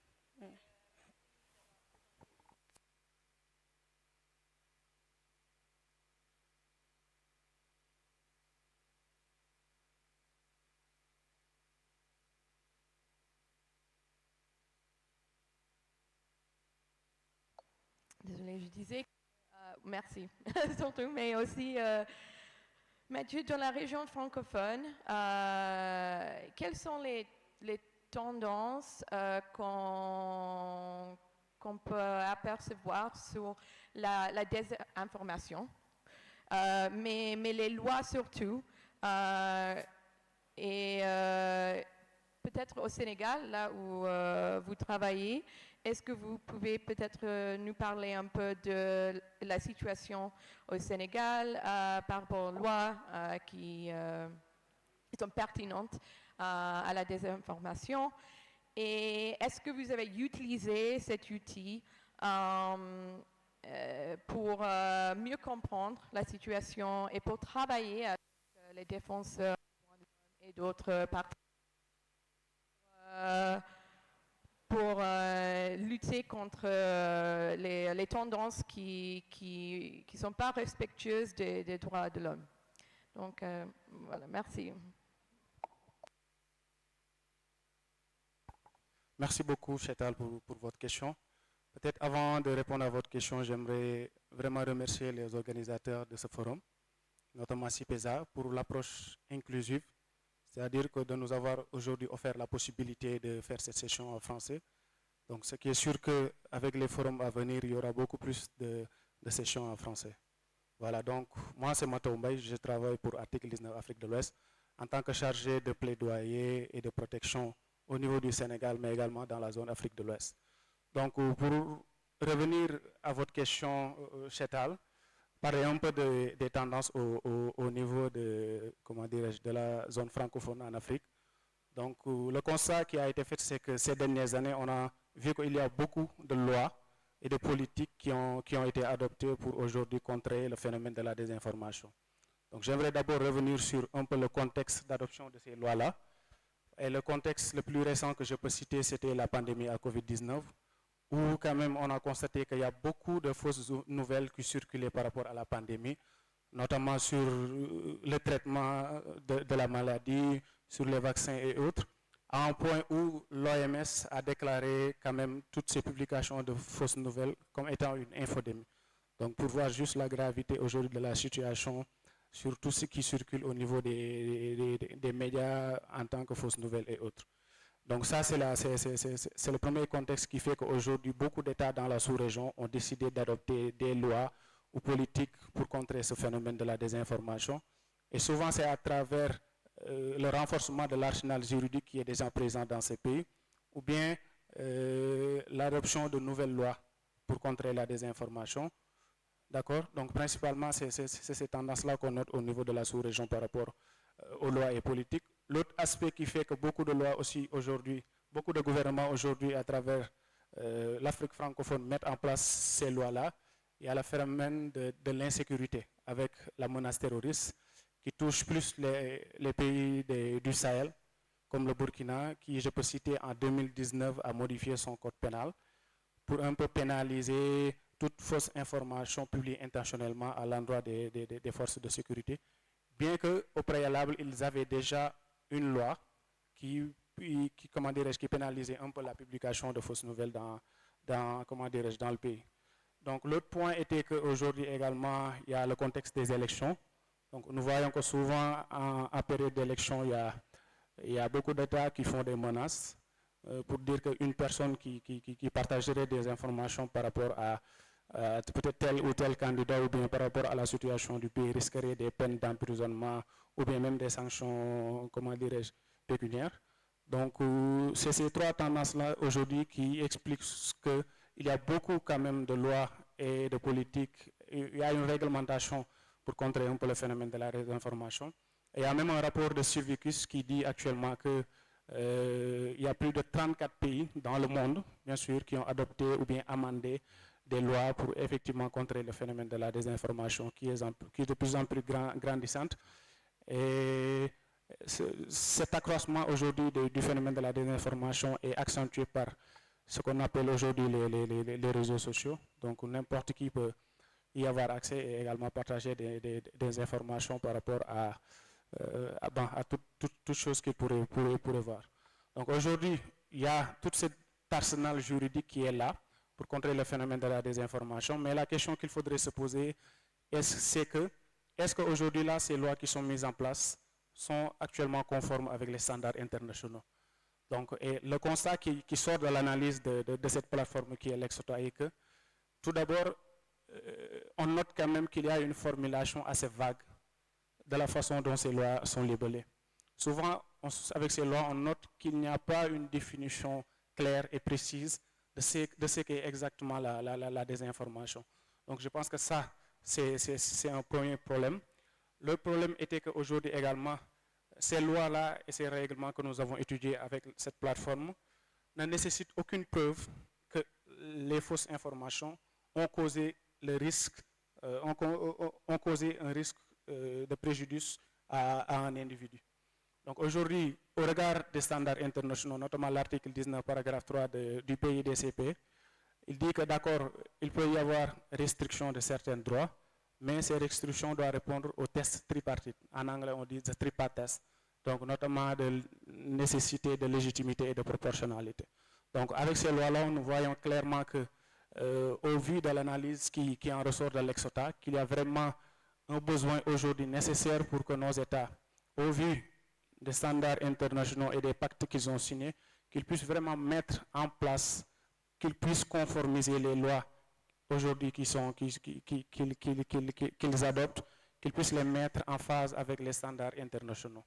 D'accord? Donc ça, c'est ce qui est noté avec un peu, comment dirais-je, l'adoption, l'application et la mise en place de ces lois-là.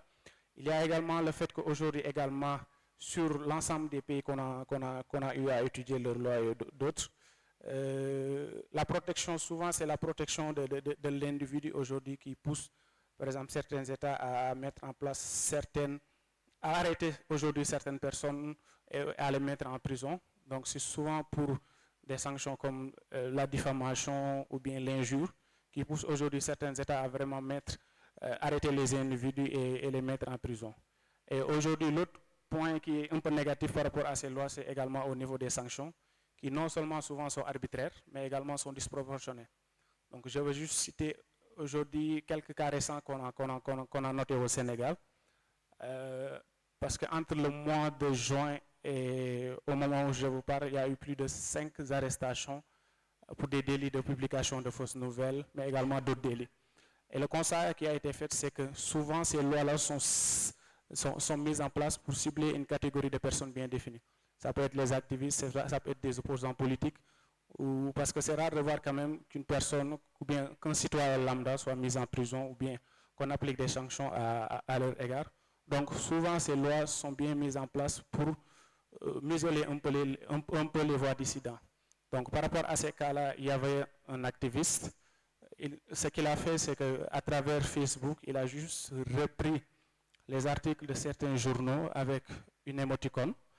Et suite à cela, le procureur s'est autosaisi du dossier parce que quand même, il faut le dire, c'est un activiste qui est très actif sur les réseaux sociaux, qui est très critique à l'égard du gouvernement. Donc après cela, le procureur s'est autosaisi du dossier et automatiquement l'a mis en prison. Donc jusqu'au moment où je vous parle, l'activiste demeure en prison.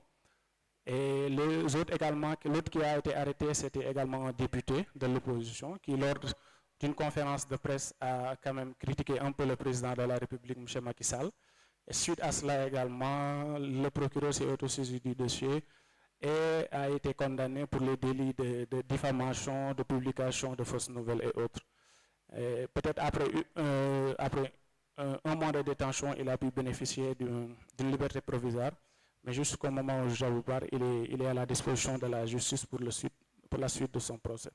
Donc aujourd'hui, on constate que le Sénégal, certes, n'a pas une loi spécifique sur la désinformation, mais quand même, il y a l'article 255 du Code pénal qui publie, qui érige en infraction, j'évite d'utiliser le mot criminalisé, donc qui érige en infraction la publication de fausses nouvelles, d'accord, et souvent c'est des peines de prison allant de 1 à 3 ans, ainsi que des sanctions allant de 500 à plus d'1 million.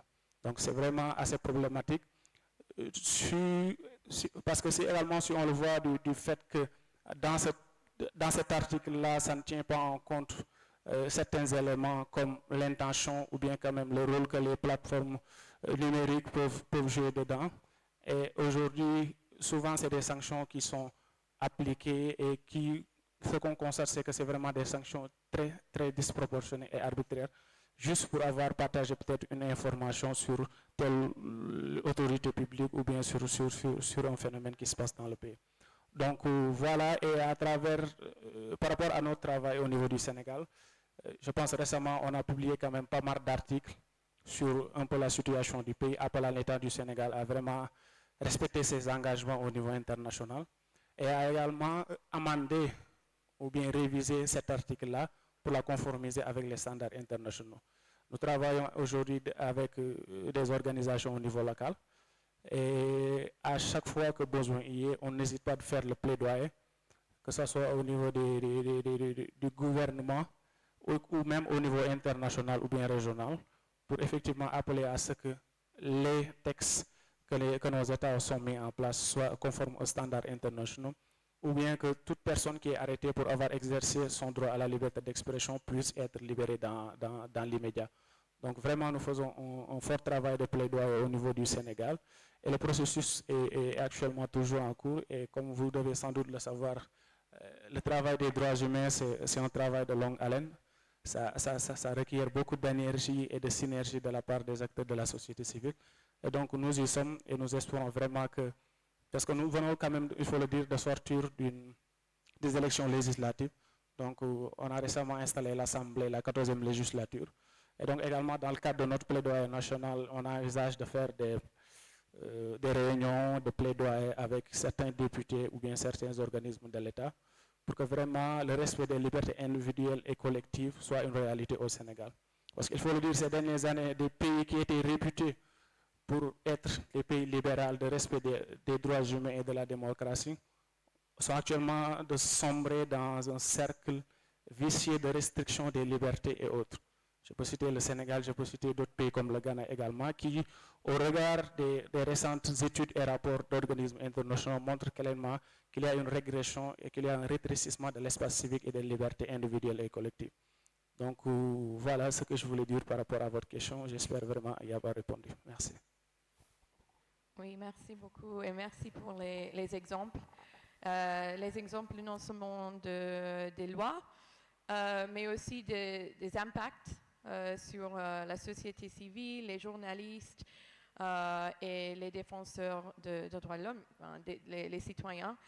Et Avis, maintenant, est-ce que vous pouvez partager avec nous votre expérience aussi de ces impacts de ces lois sur la liberté d'expression et l'impact, est-ce que c'est similaire? Est-ce qu'il y a d'autres impacts peut-être dans le pays là où vous travaillez, au niveau local? Oui, merci. Avis.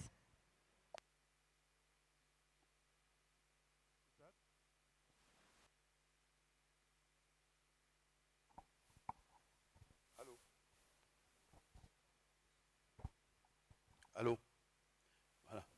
Merci beaucoup.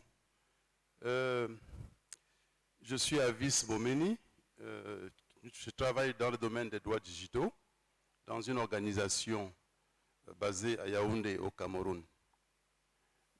Donc, pour revenir, n'est-ce pas, à ta question, Chetal, j'aimerais, n'est-ce pas, revenir aussi un peu sur le contexte, comme a signalé un peu nos collègues, mais en mettant l'accent, n'est-ce pas, sur, justement sur l'urgence au sein de nos États africains qui ont pris, à un moment donné, dans un contexte d'insécurité, n'est-ce pas, j'allais dire des lois d'exception.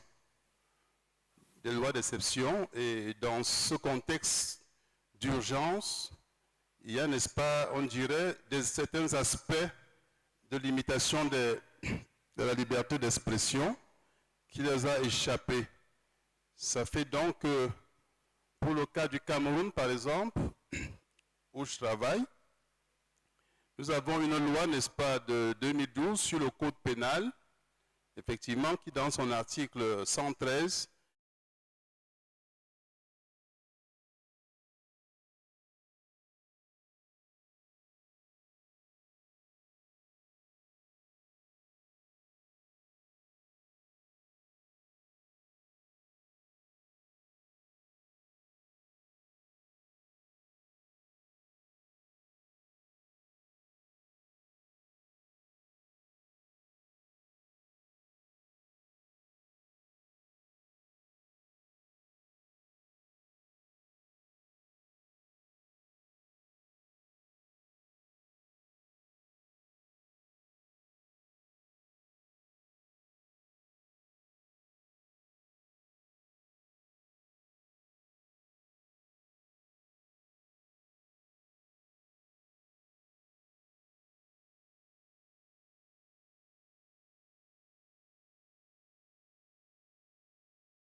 l'homme.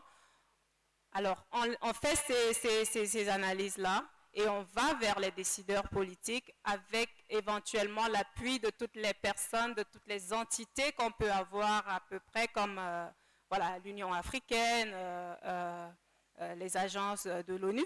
Voilà, on fait ce qu'on peut à notre niveau en matière de plaidoyer. Alors, est-ce que ça aboutit? Pas toujours, mais on ne peut pas non plus être totalement pessimiste, parce que si on était pessimiste, on ne serait pas ici actuellement. On peut dire qu'on est sur le chemin, on est sur le chemin.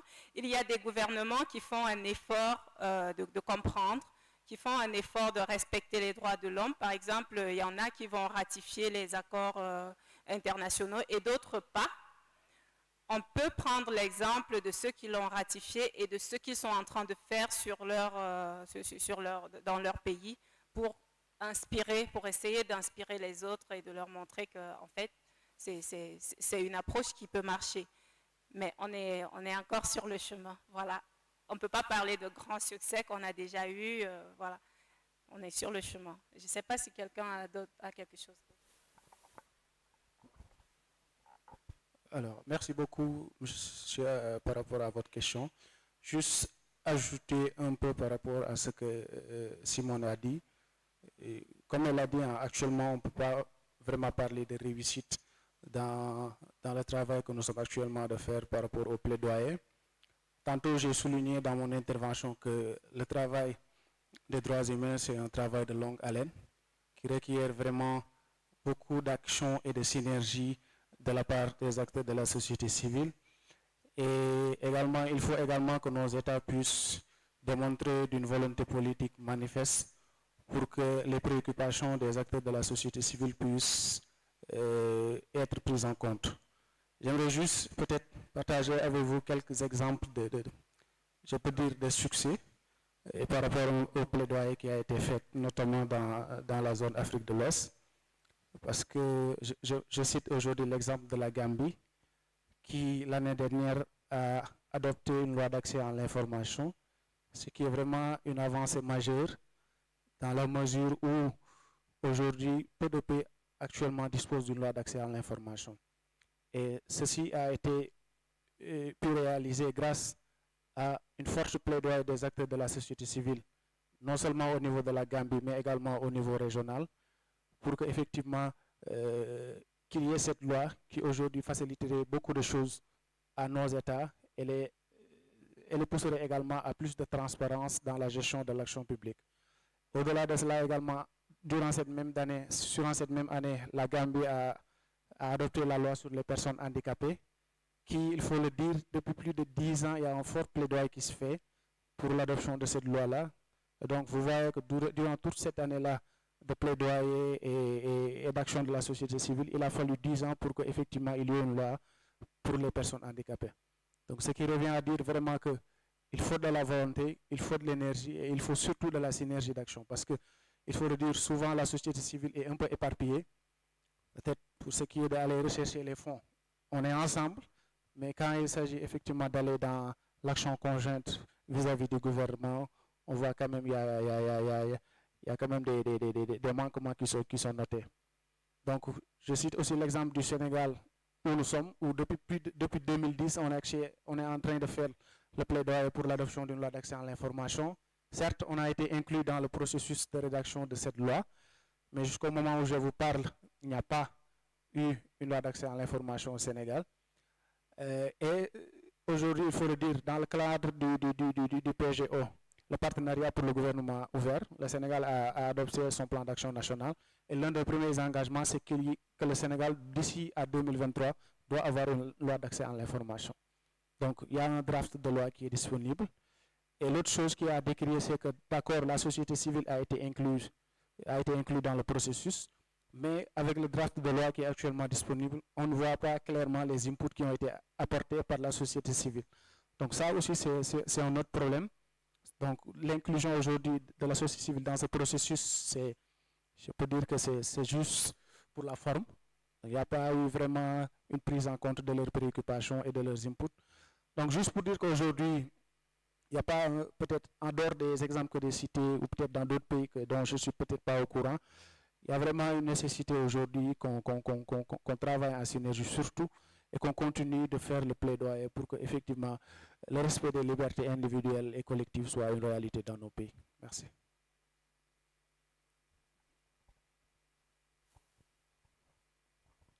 Merci Moses pour ta question. Ben, en fait, parler de, comment dire, de succès pour le moment, comme a dit Mathieu, c'est un peu très tôt, mais il faut rappeler que cette initiative a commencé en 2021, l'Exota. Nous avons commencé donc par outiller, n'est-ce pas, j'allais dire, cet outil, si on peut le dire ainsi, donc en analysant les lois dans différents pays en Afrique du Sub-Sahara. Et ce sont ces lois-là qui posent problème, qui sont donc dans le Lexota. Quand vous irez dans le Lexota, vous verrez donc que ces lois y sont. Et à travers, n'est-ce pas, une lecture, une analyse, vous verrez effectivement où sont les articles qui posent donc des problèmes. Donc la première phase de l'initiative est déjà faite. Le Lexota est en ligne avec les différentes ressources que tout le monde peut, n'est-ce pas, consulter. Et maintenant, il faut dire que nous sommes en train de faire également un travail de terrain parce que l'outil étant là, il est question maintenant de sensibiliser, comme nous le faisons aujourd'hui à cet atelier, mais ceci se fait aussi à travers des séries de formations. Au niveau du Cameroun, nous avons commencé des séries de formations, déjà en juin dernier, avec des femmes journalistes, effectivement, pour leur parler, n'est-ce pas, de cet outil, du Lexota, et surtout également introduire des thèmes qui leur est propre, le fact-checking, dans leur travail, n'est-ce pas, au quotidien, de pouvoir savoir comment se prémunir, n'est-ce pas, pour ne pas tomber, n'est-ce pas, sur le coup de la loi. Donc nous avons également une autre formation qui va commencer, n'est-ce pas, le mois prochain, effectivement. Cette formation-là, effectivement, ça va dans le sens de sensibiliser donc les différents acteurs face à cet outil qui est, n'est-ce pas, en ligne et amener donc, n'est-ce pas, le maximum, n'est-ce pas, d'acteurs, effectivement, à comprendre où sont ces menaces, effectivement, et qu'on se joigne ensemble, n'est-ce pas, pour interpeller donc nos gouvernements à pouvoir, n'est-ce pas, changer la donne. Merci. Merci beaucoup. Et donc, quelque chose que j'ai tiré de vos interventions, c'est que les plaidoyers, ça prend du temps, bien sûr, comme vous l'avez dit, Mathieu. Et les changements n'arrivent pas du jour au lendemain. Mais il y a aussi des exemples, vous avez cité de plaidoyers et des réussites qui sont pertinentes aux droits de l'homme, peut-être pas numériques, mais qu'on peut aussi apprendre quelque chose. Et comme on a dit aussi, c'est un outil, l'Exota, des sensibilisations. Donc, on a besoin de sensibiliser les gens et toutes les parties prenantes. Et c'est une base de données aussi. Donc, on ne peut pas nier qu'il y a toutes ces lois parce qu'on a fait la... Et voilà. Et donc, ça c'est très important. Je pense que ça prend du temps, mais il faut qu'on travaille ensemble, qu'on a cette base de données aussi pour aider avec les plaidoyers. Et je pense qu'il y a une question ici, la madame avec... Est-ce que... Merci.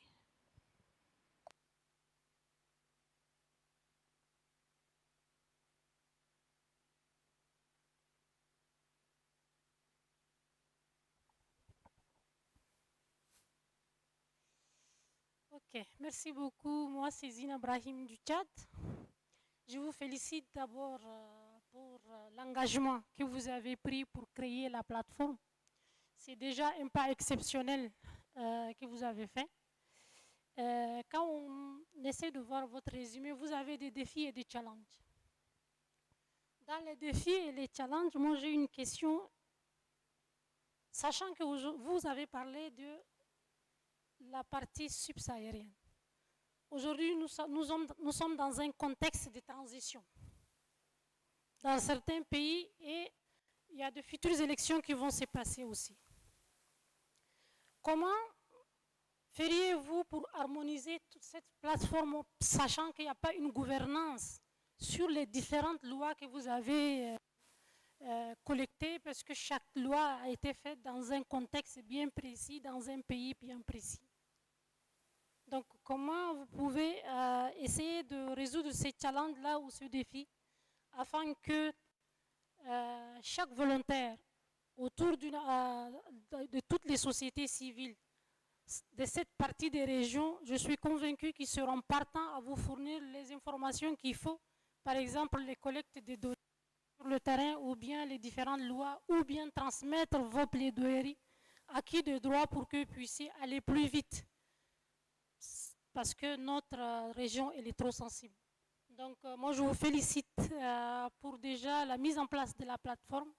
Pour moi, en tant que société civile et défenseur de droits de l'homme, entre guillemets, je pense que ça, c'est la meilleure chose qu'on a déjà.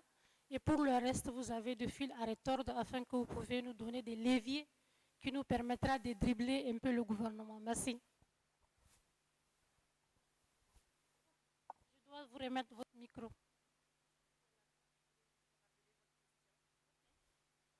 Ma question, elle est simple. Sachant que nous sommes dans une période de transition dans le Sub-Sahara, parce que vous avez parlé des Sub-Sahara, le Mali, le Tchad, le Burkina Faso, la transition. Et nos lois, elles sont toutes différentes, les unes que les autres. Comment vous pouvez harmoniser pour nous donner des directives qui nous permettront de dribbler les gouvernements? Merci beaucoup pour la question. Je vais essayer de répondre, mais je ne prétends pas donner une réponse qui puisse vraiment être universelle. Ce que nous faisons, on ne fait pas une harmonisation, on ne tente pas de faire une harmonisation des lois du genre, voilà la loi que tous les pays doivent adopter. Bien sûr, chaque pays a une réalité bien différente.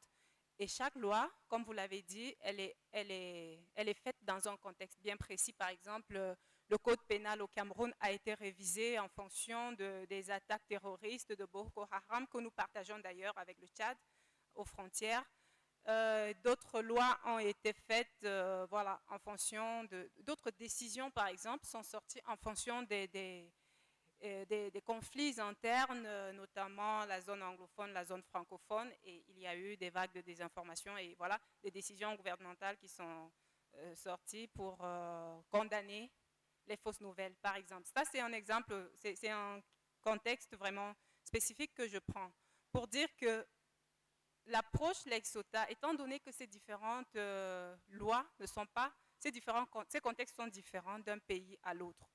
L'approche Lex Sota, ce n'est pas d'universaliser les lois, c'est aux structures régionales ou interrégionales comme l'Union africaine, la SADC et autres, de sortir des lois cadres. Et quand ils sortent des lois cadres, c'est en fonction des principes, des standards qui ont été fixés au niveau plus élevé, au niveau international. Et ça, c'est la seule base, c'est la seule référence qu'on peut avoir. Donc nous, notre approche, elle a été très simple. On a juste repris ces principes-là pour analyser les lois. Donc, quel que soit le contexte dans le pays, peu importe la nature de la disposition qui limite l'expression, il faudra tout simplement qu'elle respecte ces principes-là internationaux, tout simplement. Donc, c'est ça notre approche. Merci.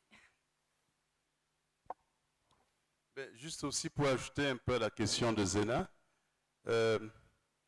nos pays, comment dire, n'arrêtent pas de promouvoir, comment dire, l'aspect démocratique les valeurs démocratiques. Et nous ne pouvons pas promouvoir les valeurs démocratiques si effectivement nous ne nous entendons pas, nous ne sommes pas d'accord sur un minimum. Quand nous avons pris des engagements à l'international, je pense qu'il est de bon ton, n'est-ce pas, que l'on respecte ces engagements. Chaque pays a ses spécificités, c'est tout à fait normal, mais il y a, n'est-ce pas, ce droit auquel nous avons souscrit tous, auquel nous devons reconnaître à chaque individu, effectivement. Donc, je pense que, comme tu le disais, nous sommes en période de transition, c'est vrai, mais il faut que cette transition-là, effectivement,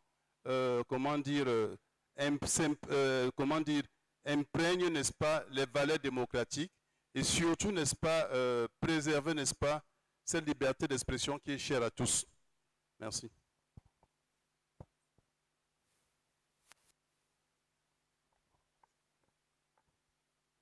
Oui, j'aimerais juste peut-être ajouter peut-être un élément de réponse qui, sans nul doute, ne sera pas à la hauteur de vos attentes, mais j'aimerais quand même donner mon avis par rapport à votre question. Parce qu'aujourd'hui, pour moi, l'Exota se présente d'abord comme une forme de base de données, de l'ensemble des lois, des politiques, bref, la réglementation aujourd'hui sur la désinformation. Et aujourd'hui, avoir l'opportunité, lors de FIFA Africa, de présenter l'Exota, pour nous, va permettre aux acteurs de la société civile que vous êtes, non seulement d'avoir connaissance de l'outil qu'est l'Exota, mais également de pouvoir, au niveau de vos pays respectifs, l'utiliser dans le cadre de votre plaidoyer. Comme vous l'avez tantôt dit, nos contextes diffèrent. Dans chaque pays, il y a un contexte bien particulier. Et souvent, l'Exota a démontré certaines dispositions qui criminalisent la publication de fausses nouvelles sont soit contenues dans le code pénal ou bien les lois sur la cybercriminalité et autres. Donc nous voyons également à travers l'Exota qu'il y a cet angle-là qui permet de faire une analyse comparative aujourd'hui de ces lois. Je me rappelle une fois, je faisais de la recherche au niveau de la Sierra Leone. Vous trouvez un peu l'ensemble des lois qui gouvernent le secteur des médias, mais je vous le dis tout de suite, il m'a été très difficile d'avoir accès à ces lois-là en ligne. Donc aujourd'hui, je pense que ça également, c'est un défi pour l'ensemble de nos pays. Et aujourd'hui, parler de la désinformation et avoir un outil qui permet d'accéder à l'ensemble de ces lois-là en ligne, je pense que c'est quelque chose à saluer.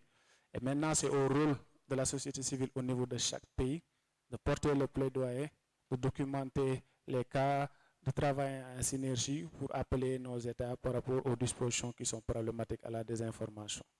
Donc, c'était ça que je voulais apporter comme contribution. Merci. Merci. Je pense qu'il y a une autre question aussi. Jimmy, merci.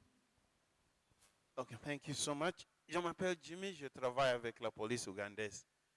Pour moi, je voudrais contribuer petites choses. La première chose est de connaître la loi d'accès à l'Internet est internationale et la loi dans notre pays, comme nous travaillons avec le gouvernement, mais vous connaissez la difficulté, ce qui concerne, comme tout le monde voudrait accéder à l'Internet, mais tout le monde est comme ce qu'on appelle netizens. Netizens ne sont pas les journalistes comme les journalistes de tout le monde. Ça, c'est le problème maintenant. Quand est-ce que vous connaissez le risque de malinformation ou de désinformation? Je voudrais écouter le risque de malinformation pour la sécurité nationale. Qu'est-ce que le risque pose de malinformation? Et nous, comme les qui travaillent avec CSO, Civil Society, qu'est-ce qu'avez-vous fait de visiter des écoles ou la place d'académiques ou la place des professionnels? Comment est-ce que vous avez assisté de comprendre le risque de malinformation pour la sécurité nationale? Merci très beaucoup. I try to use some French so that we can not delay. Une question difficile, mais tout à fait pertinente. Merci, Jimmy. Je vais prendre deux questions et puis vous pouvez répondre au total. Est-ce qu'il y a une question ici? Non, non, non, d'accord, c'est ici, d'accord. Merci.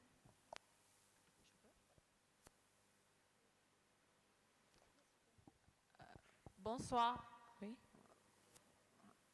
Je suis Déborah Bilaou de la RDC. Déjà, bravo pour cet outil. C'est vraiment un outil excellent. Et je pense qu'il faudrait peut-être l'étendre sur d'autres lois. Ça pourra vraiment beaucoup aider les défenseurs de droits. Ma question est de savoir, en fait, comment s'est fait les processus d'analyse de différentes lois. Parce que, comme vous avez dit, dans nos pays, les contextes diffèrent des autres. Et souvent, très souvent, nous avons des lois écrites, mais dans la faisabilité, nous ne voyons pas les exécutions effectives de cette loi. En fait, c'est pourquoi je voulais savoir, par rapport aux questions auxquelles répond l'Exota, comment est-ce que vous faites les processus? Sur base juste de la lecture de la loi ou bien sur base de la faisabilité ou de l'exécution de la loi dans les pays? Merci beaucoup. Est-ce qu'il y a une autre question ici dans la salle? Oui. Ok.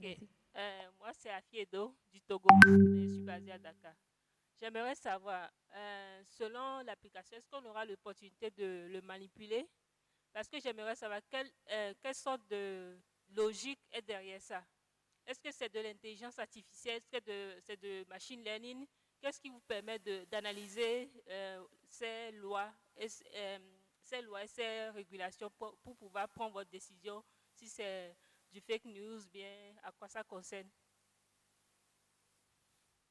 Merci. Alors, nous avons 3 questions et 3 panélistes, mais c'est à vous de prendre la question. Ah, d'accord.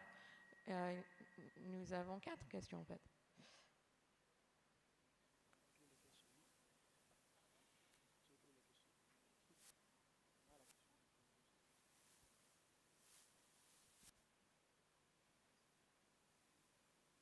Thank you so much for your initiative to advocate against misinformation.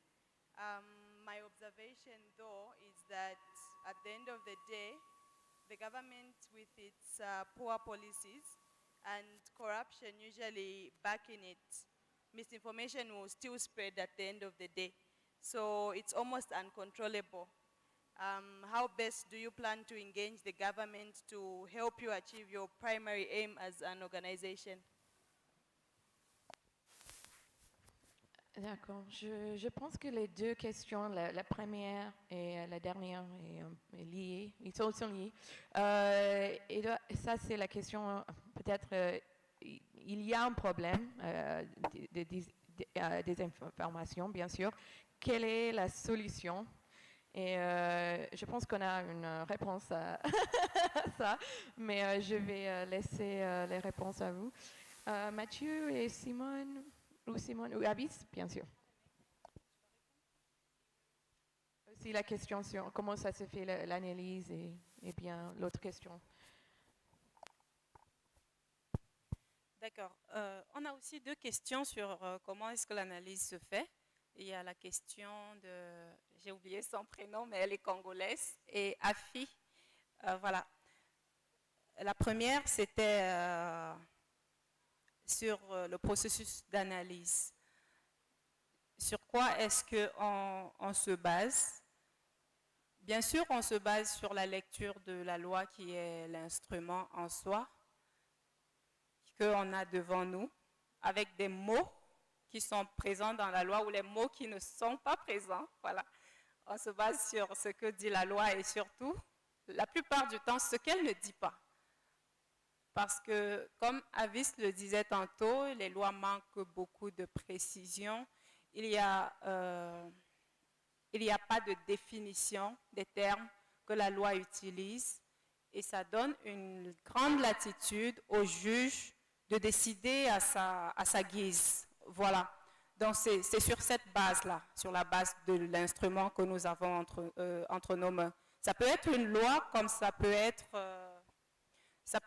aussi juste une décision, une sortie, ça peut être une conférence de presse pendant laquelle un représentant du gouvernement donne un discours, je me souviens qu'un ministre au Sénégal a dit dans soit une note, c'était pas une loi, c'était une note gouvernementale ou alors pendant une conférence de presse, qu'on allait réguler les réseaux sociaux. Et ça a fait beaucoup de remous au sein de la société civile qui avait peur qu'on mette des limites à la liberté d'expression et qu'éventuellement on sorte une loi qui soit vraiment répressive. Donc on passe sur la base des mots, de ce qui existe. On ne fait pas de... Si vous allez sur l'outil Lexota, vous allez voir que tout ce qu'on analyse, on l'a en main. Si on ne trouve pas, si on voit juste par exemple les rapports des journalistes qui parlent de quelque chose qu'on ne peut pas avoir nous-mêmes, on ne va pas l'analyser parce qu'on n'a pas tous les éléments nécessaires. On n'a même pas de source fiable en fait. Donc on analyse ce qu'on peut avoir. Si vous allez sur le site, vous-même vous pourrez accéder à ces instruments-là. C'est pour ça que j'ai parlé au début d'un répertoire. Voilà.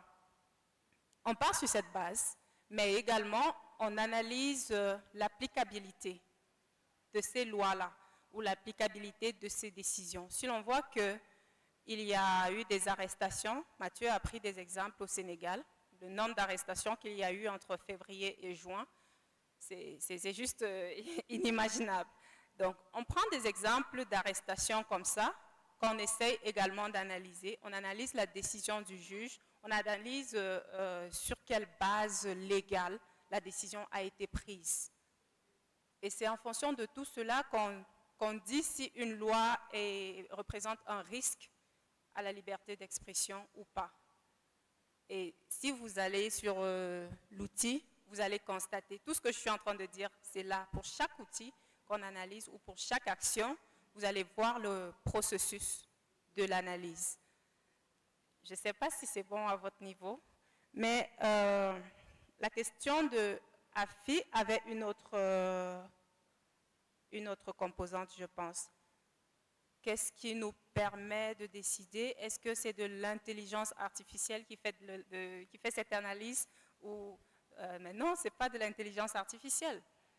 Je l'ai dit à la base qu'on analyse à la lumière des instruments qui existent, à la lumière des principes internationaux auxquels tous nos pays ont souscrit, soit de par leur constitution, soit par la ratification de ces actes-là. Donc, même lorsqu'un pays n'a pas forcément ratifié, n'a pas forcément souscrit, il a l'obligation de respecter les droits de l'homme. Une fois que c'est un droit de l'homme, on doit le respecter. Donc, on part sur la base de ces principes-là qui sont écrits et que tout le monde peut lire également. Donc, c'est à la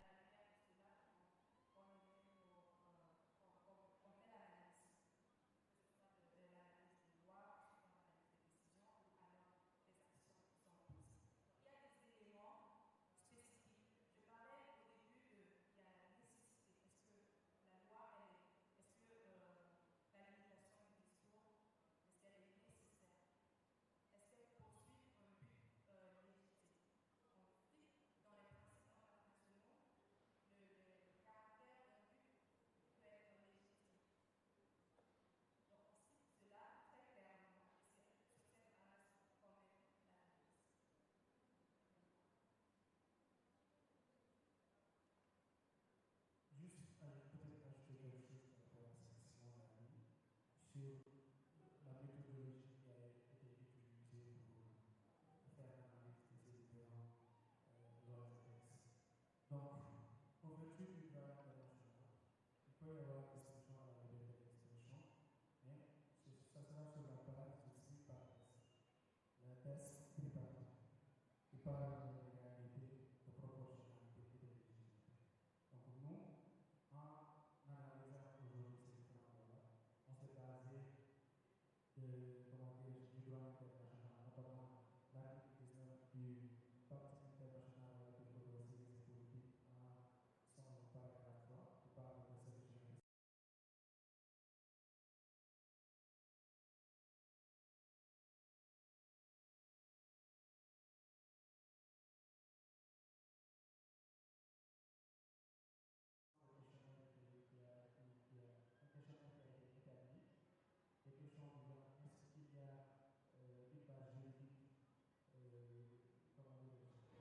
Oui.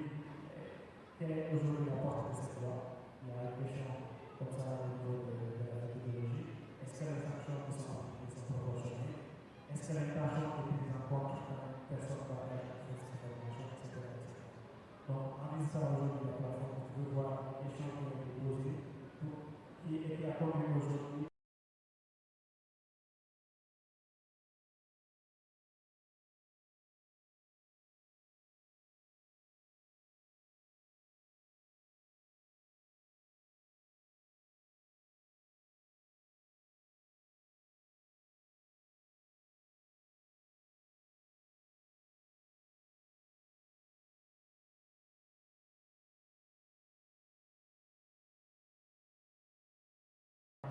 Et cette personne-là a partagé cette information, etc., etc.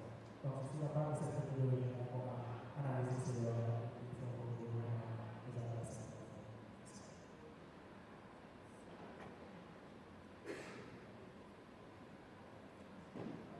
Merci.